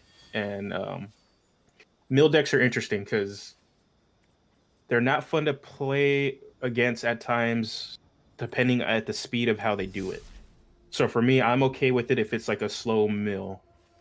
Because it's you can fight against it, but once you get something with a turbo mill where it's just like you just lose your whole deck in 1 to 2 turns, that's not fun because you're not really playing Magic. You're just sitting there watching your whole deck go away. Now, there's one thing I want to try and check out before. I think I want to make a mono white or a white green deck with tokens because there's lots of synergies with the new stuff coming out. Especially with Toski. I'm not sure what it is yet, but there's something there we can make. I know he's a squirrel, but he looks like he's got a lizard's head. You could probably do like a white-green enchantment deck and have him in there and boost him up. So you use the white cards that white enchantments that buff up for other enchantments, or just constantly buff him up, and then green would get you just either mana or other targets you would be able to do the same thing with. I don't know how exciting it is to make a deck live on stream, but I'm up for it if you are. Yeah, go for it. So we got white, we got green. Get the stronghold in there, that's always a good one.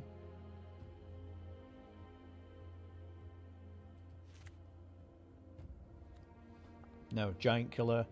Is that the best 1-drop in the game? Giant Killer, let me see. Is it a green card or what it's color white, is it? White 1-drop. It's got Adventure Giant. for 2 and a white. Destroy target creature with power 4 or greater to 1/2. From a competitive standpoint, no. I will say, as a person who plays below to the ground creatures a lot when I was playing competitive, it's a bit slow.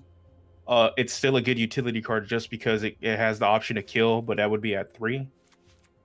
The tap target creature is something you can play in the late game.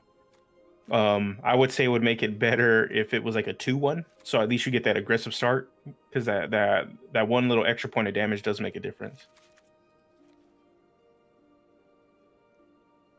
Let's see.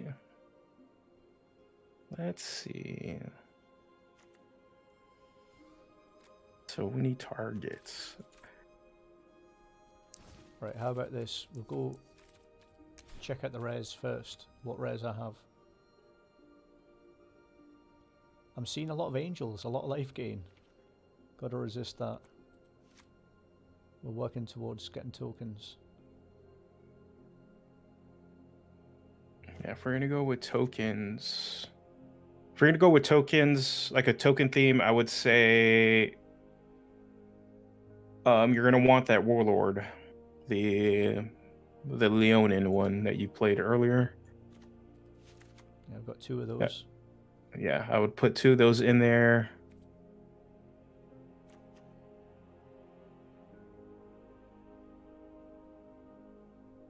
And I think he's a warrior though. He's The wall leader's a cat soldier.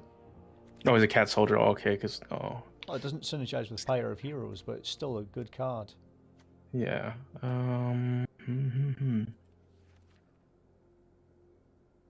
See.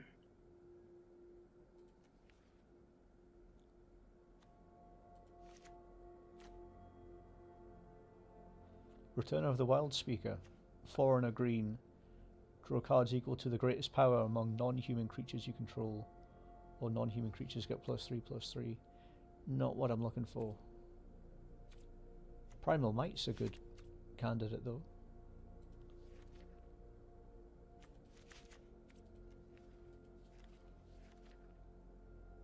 Yeah, the owner warlord. Okay, finally got around to him. Trying to look for all these. Oh, Starnheim Unleashed. Create a 4/4 angel warrior creature token flying vigilance if the spell was foretold. Okay. Court of Grace. Hold on, is Court of Grace that enchantment that gives griffins whenever you gain life? It might be. Let's check that out. Okay, not collected.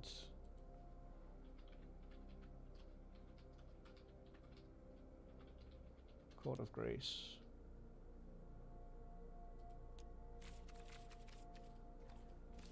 Okay, here we go.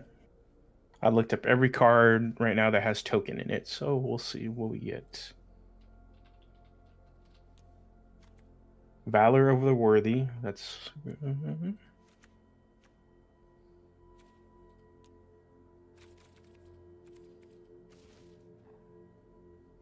I spelling court wrong?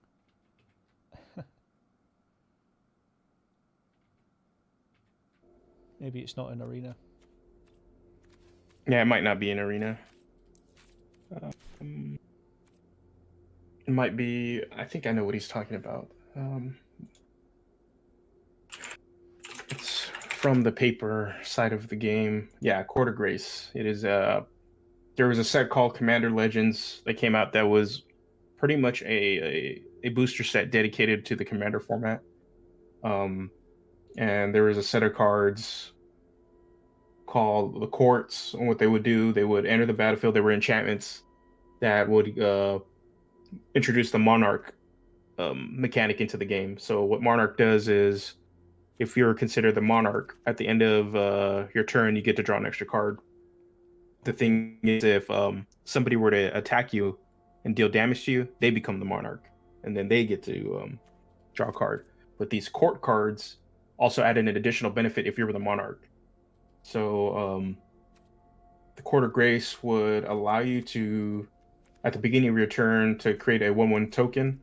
But if you're the Monarch, that token's a 4/4 angel instead. So Monarch's a fun like multiplayer mechanic that they introduced a few years back. It wouldn't do well. It might do okay in a standard format, but you don't really want your opponent to be drawing cards and benefit for attacking you and drawing cards.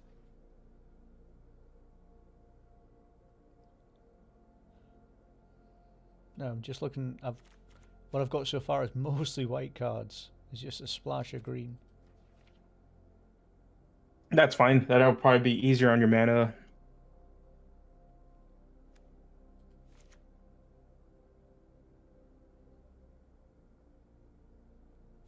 Let me see what green cards do. Okay, that's over. That is way too expensive just to put 3 bears in. Nope. Now, what else do we have?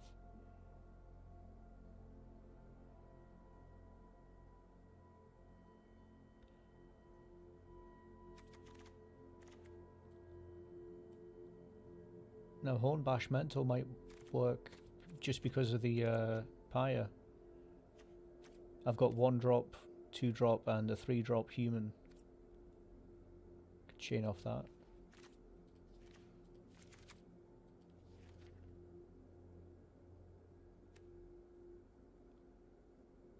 No, we just need a 4-drop human.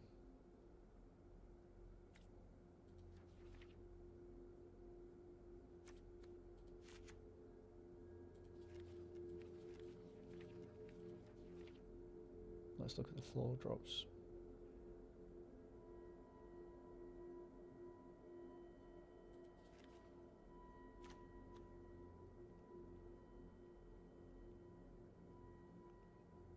Ah, it's another 3-drop human. Unless there's an angel knight. Chain it that way.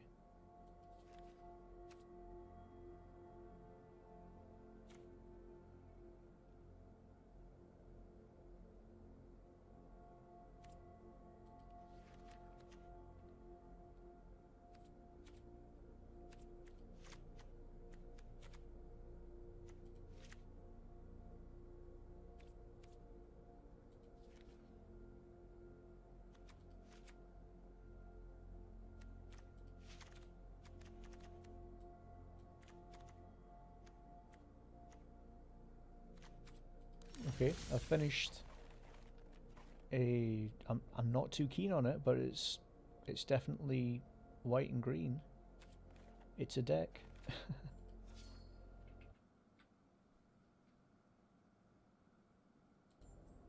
If you're available, you ready to try them out and check? Yeah, I'm ready.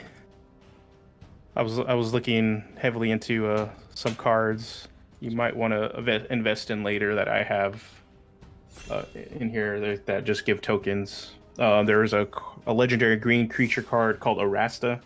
She's from the Theros set. You should be able to craft her. But whenever an opponent plays a instant or sorcery, you create a 1/2 spider token. Oh. Yeah, so pretty much, if for your opponent playing Magic, you get free stuff, which is always good. Okay, what is this? I'm just thinking for a Dungeons and Dragons channel, we've not really talked much about Dungeons and Dragons this stream. Still, I've had fun. I've enjoyed it. It's got Antonio's seal of approval, so let's see if he can beat you.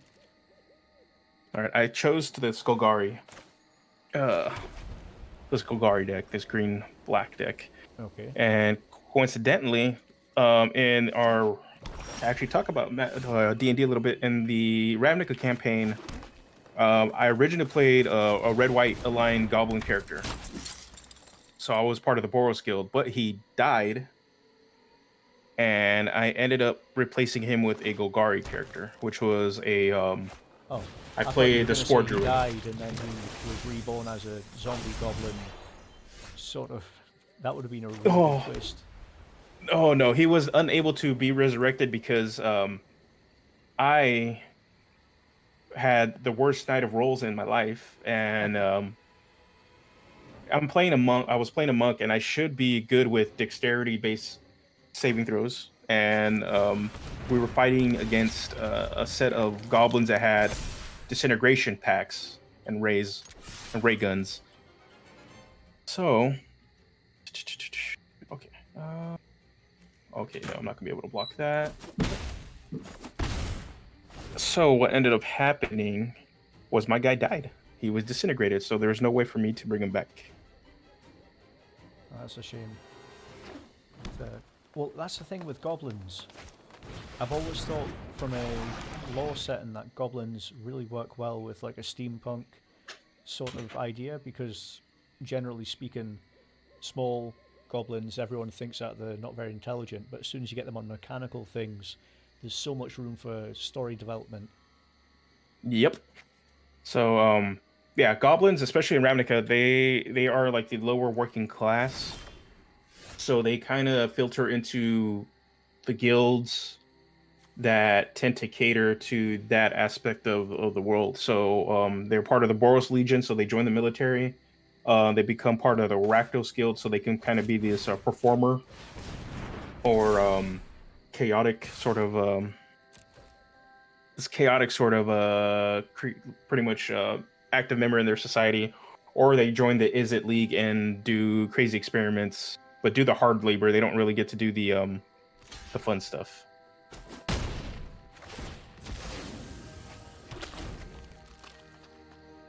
There was a campaign, a D&D campaign that didn't get past the first session, that I spent at least 2 weeks making this character, and the whole gimmick was he was a Loxodon monk, and I hadn't told anyone about this, but I'd maxed out his dexterity to 20, and his strength wasn't too good, but when he came in he was very slow, ambling, and my whole idea was when I got to the first fight I was going to throw off the robe and it would be the weighted clothing like that Naruto anime, which would have been a really cool idea, but never came to fruition. Well, that's hilarious. And my groups, Tomb of Annihilation, what's it called? Campaign. We played that one for a bit, and our buddy played a turtle monk, so he played a Ninja Turtle. Actually, they've got really good AC. Yeah, but he played it really, really slow on purpose, and his big character trait was he's gonna play slow just to piss people off, but he actually moves at a normal pace.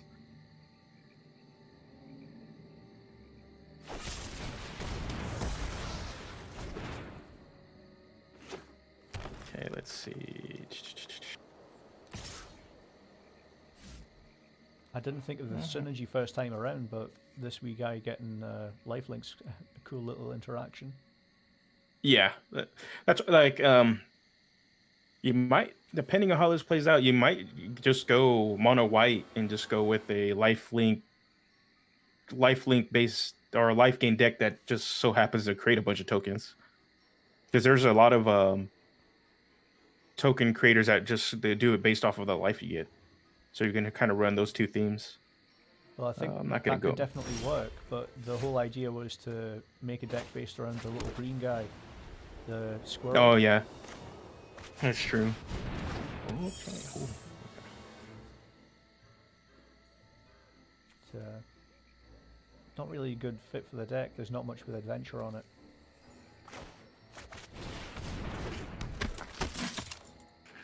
Adventure is a very interesting mechanic that I kind of hope they come back to. I like cards that kind of have this dual quality to them. Yeah, I wasn't playing Magic when it came out, but I forget what they're called, but the cards where it triggers a different ability for like 3 or 4 turns. Like a long-term enchantment. Yeah. What are they called?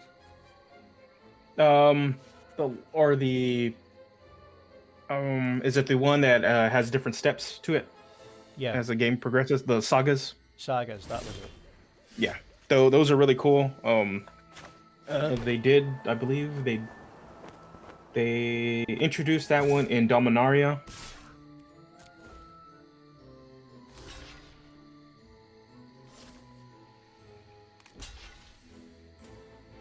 They introduced it in Dominaria. When I stopped and then, sorry to interrupt you there, I was just going to say, the first time I stopped playing was just before they introduced Planeswalkers as an idea. So I stopped then, got back into it around the time Kaladesh came out, and then jumped back out of it again. Oh, okay.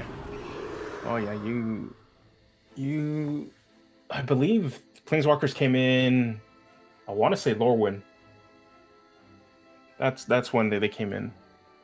And I was not playing at all. I had already stopped playing at that time.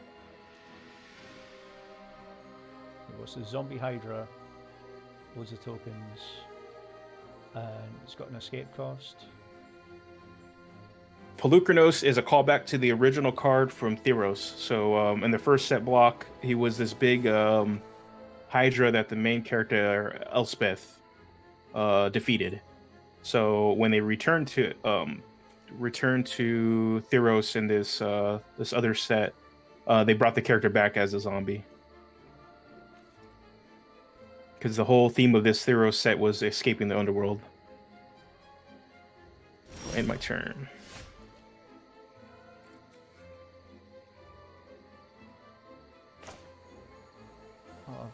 Not much else I can do. I guess I'm just gonna throw this down and see what happens. Oh, that is a good card. Especially with lots of 1/1s with potential lifelink on them. Yep. That is not seen in paper. That is actually really good, and I would... Level up creatures are cool as well. Yeah, level up would be pretty cool too. There's a big old time investment for that kind of card. Those level up cards. They haven't brought them back. They're okay. Oh, you got attackers. Never mind. It's like that's not my turn yet.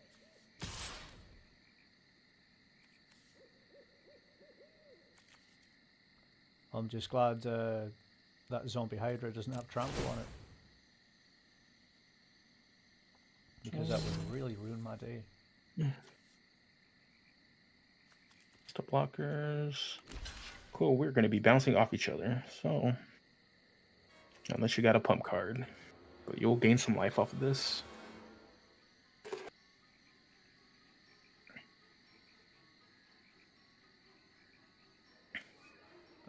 Tough decision, I know. Is it worth a risk? I keep trying to, thinking it's gonna auto, Ooh, okay, oh, don't worry. I've spent countless hours watching Slay the Spire streamers where they'll literally win a game and then they'll spend about 10 minutes deciding on which card to pick. So this is a slow stream, but it's faster than some of that. Play this guy. Assassins.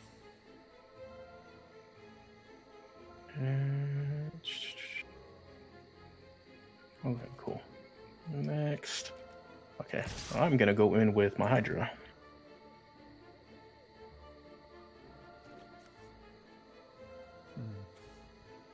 I was afraid you'd do that.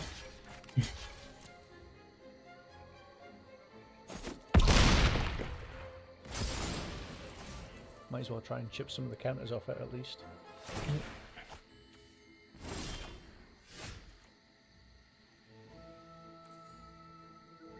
Now, how do we play this? How do we...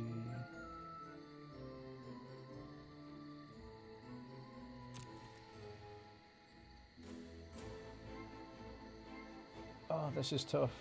It's getting into the late game. So many variables. Yeah, when we're both of us are low on cards. I think just because you've got more people out on the field, you've got a better chance of winning this.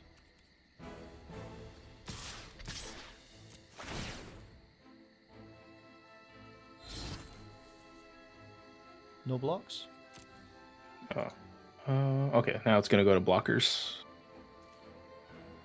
Okay, here. And that's one thing that you miss about playing paper versions of Magic. You don't get it online. Is the reacting to the other player. It's kind of like a game of poker in that regard. Yeah. Oh, did my... Okay, well, you're gonna get a free attack in because, well, apparently my my deck didn't it didn't click to block your Archon of Sun's Grace.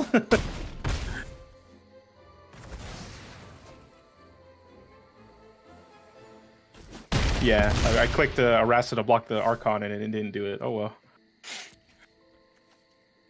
I wasn't sure about putting Epic Proportions in there, but that's a good card, especially when you get it on Fencing Ace. Okay, I'm gonna go out on my own terms.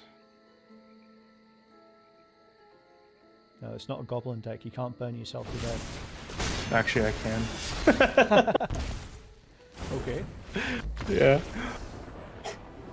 Yeah, I thought I had clicked Arrasa to actually block your Archon, but apparently, well, yeah, it didn't I had do some it. good games. I enjoyed myself there. I think I'm Yeah, going it to was start fun. winding up the stream right now. Not But, a problem. we've been going for a couple of hours now. I think we've had a good time. Yep, yep. But yeah, I was just thinking, uh, would you be okay with me cutting up the stream and then posting individual videos of matches? Yeah, that's perfectly fine. Yeah. Cool. But yeah, I think we can hang out in the stream for another 5 minutes if anybody's got any questions or you want any chat. To be honest with you, I had no idea what to expect. If there was going to be 0 people tuning in or hundreds of people, there's no way of telling. But Yeah. Antonio Oh, stuck around for the whole thing, so thanks for that. yeah. One thing I like about YouTube compared to other streaming platforms, YouTube does a really good job of making things visible. I've had some experience with Twitch, and while Twitch is a solid platform, it does it to be discoverable. It's very hard on there. You kind of get lost amongst everybody. Yeah, and the other thing about Twitch I've heard that it takes a 50% cut of all the donations, all the profits you make, all the advertising. It's a straight Yeah, 50% compared to yeah, YouTube where it's a lot smaller. And it's variable yeah, as well with YouTube. yeah. And I get why people diversify and have multiple platforms when they go from like YouTube and then they go to Twitch. But at the same time, it's just very hard to really be seen on there unless you just have these you're really entertaining or you just have like, these really great like gaming mechanical skills. Well, that's the thing with Twitch. It's just like you said, if like most people are streamers, they're entertainers. They're not just there for the gameplay. Gameplay is Yeah. something that was popular when it first started out, but I think Twitch has evolved past just gameplay. Yep.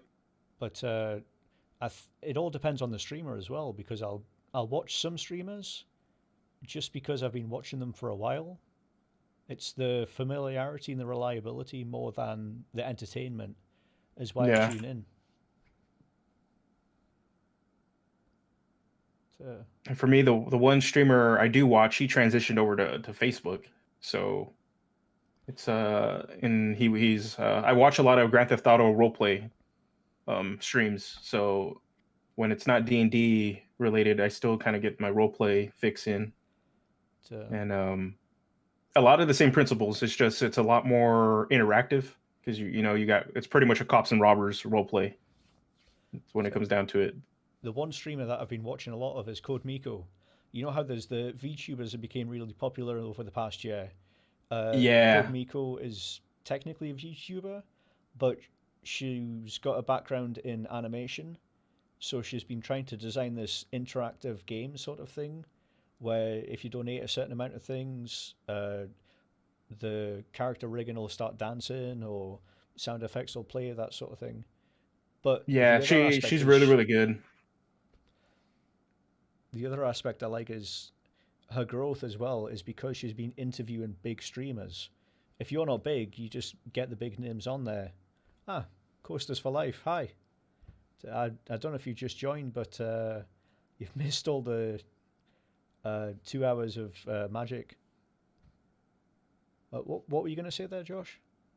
Uh, on top of what you were saying about Kodemiko, she has a really good her wit. She has a really good comedic timing, and Yeah, her comedy just lends into it. Because I've seen other people that do sort of the same thing she does, where she interviews these big streamers, but they're just not as entertaining, or they kind of delve into conversation stuff that you can tell the streamers are not comfortable doing or talking about because it's not their wheelhouse, or they just don't have the knowledge regarding what they're being asked about. yeah. But she does a really good job of blending entertainment with actual something informative with the streamer.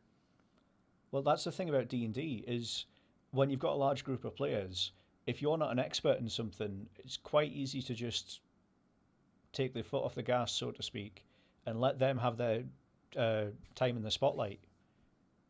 Yep. Oh, Coaster for Life was the 2,000th subscriber. So Nice. while you're here, go and subscribe to Dungeoneers Pack. He's just hit 1,000, and he does very similar content to what I'm doing, but he puts his own twist on it. It's more roleplay orientated. Actually, I'll let you describe your channel. Do you want to get a plug? Yeah, I'll do a little plug. I am Josh from Dungeoneers Pack. I do D&D content like many others on YouTube, but I mainly focus on the player side of the DM screen, and now gravitating towards mainly focusing on role play. A lot of great channels that do focus on optimization and stuff, but I don't see a lot out there that really does encourage role play and how you can take story elements and ideas and different inspirations and incorporate them into your character builds, and how you can actually role play that stuff out. So if you're interested in seeing how to do that, go ahead and check out my channel. I think that's the thing about D&D that is makes it stand out is that it does have the role playing elements and it does have the spontaneity as well. The problem with if you go from video games to D&D, you're approaching it with a mechanical mindset, like what do I do when I level up? How do I get the most damage per round? But in reality, that's just one aspect of the whole game. There's so many other layers to it. Yeah, and right now I see there's this tug and pull within the community. You have the old school mindset where it's the war game. It's very mechanical, and then you have this new emergence of the streamer culture and newer players coming in and heavily reinforcing the role play aspect and the story aspect, and they're really butting heads right now. The thing is, these things go hand in hand with D&D. It might not go so much hand in hand with other tabletop games, because there's other systems that are really geared towards just telling the story, and there's other systems that are just geared towards gaming. D&D has this balance of trying to do both, and it really comes down to both sides of this argument really realizing that they don't work against each other. They need to work with each other. They don't oppose each other. And I think once the streamer culture kind of gets this idea, and the many of these role players do it, and also the old school players that are really war game minded, they kind of see how this kind of plays out. I think you'll see less of this argument kind of will fade away to the background, and you kind of just see more. You'll see different forms of entertainment coming out of D&D, and probably different products that cater to it too. Because that's one thing I'm noticing with the streaming section of D&D, that it's very story driven, but it's not. Some people do want mechanics. Like at the end of the day, D&D is still a game. It's not just a vehicle to tell stories. It is also a game, and there's no really wrong way to play it too. And that's part of the argument, is everybody's saying your fun is wrong, and it's like, well, no, your fun is your fun, to let people play. Well, two things I want to say. One, Dragonlawn's just in the chat. He's a fellow Scot, and he does Skyrim. Well, he does unboxing videos for video games, but the main thing I think his channel is known for is Skyrim lore videos. So definitely check him out if you get a chance. But what I was going to say about the whole aspect of D&D, the old guard and the new guard, I think it's very similar to music. You've got these old punks, these old rock fans, and when new generation of people are coming in, they just say, "Oh no, they don't know what they're talking about." But every 10 years, every 15 years, there's going to be a new generation of people that want to put their own imprint and put their own spin on these things. And there's no one perfect way to play it. Everybody's got their own style, and when you've got a table full of different people, the best bit about D&D is people bounce off the different styles. Each person brings something unique to the table. So it's not about saying this way is better than the other way. It's more about playing to your strengths and letting other people play to your weaknesses to have a better game. Yeah, exactly. It's just what always gets me when I see these arguments with pretty much everybody saying old and new is just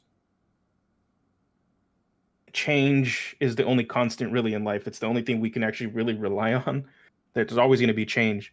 Um, so it's not so much to be resistant to it, but we should be a bit more open to it, especially if it's a positive change. What the direction that D&D is going is a very positive thing, and like you said, it's a place for people of various different backgrounds, different walks of life, to come in and kind of just enjoy themselves and bounce off each other, and they can take those experiences, whether those experiences are good and bad, and create something that's vastly different and then memorable.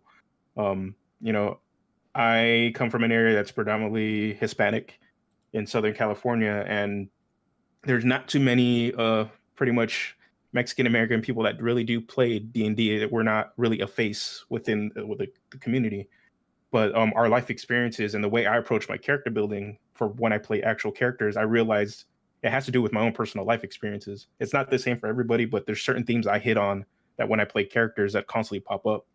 And but it also creates a new dynamic for my play group when I do introduce the characters that have these sort of things, and that should be okay with people, and or people allowed to explore certain ideas that they might not be familiar with, as long as it's respectful to the people at the table. And if you're doing it on live stream, it's respectful for the people that you are representing in that sort of in that realm. Well, It's not an you hit easy a good thing. point there. Sorry, please go on. Oh no, yeah, go ahead. I was just going to say you hit on a really good point there, where it's, how would I put this? Each person has their own story to tell. Each person is the star of their own story. It's trying to find a balance where everybody gets the time to shine, and it's really up to the DM to facilitate that as well. There's a lot of focus on the players, but the DM, it's a really complicated role, and it requires a lot of negotiation, and it requires a lot of communication skills as well. It's not just about saying this is the rule, this is what happens, and presenting a couple of monsters every week. The thing too is like there's some people that aren't going to be comfortable with telling a story in the role play sense, but the mechanics are there to play the game. So like in my own play group, it's a mix of heavier role players, which I would consider myself, and then I got a couple of other buddies that are really heavy on role play aspects. They do like the mechanics, but they really like just the interaction between their character and the world itself and with amongst each other.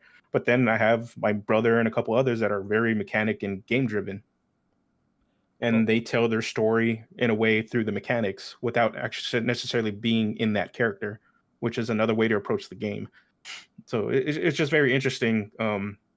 But it's one of those things that there's different ways to get to the same path, and I guess within this whole argument of old guard, new guard, and how we approach the game is like there's no one way to do it. It's just um, there's different ways to have fun, and it really comes down to just letting people play the way they want to play and not really worried about how they're achieving it.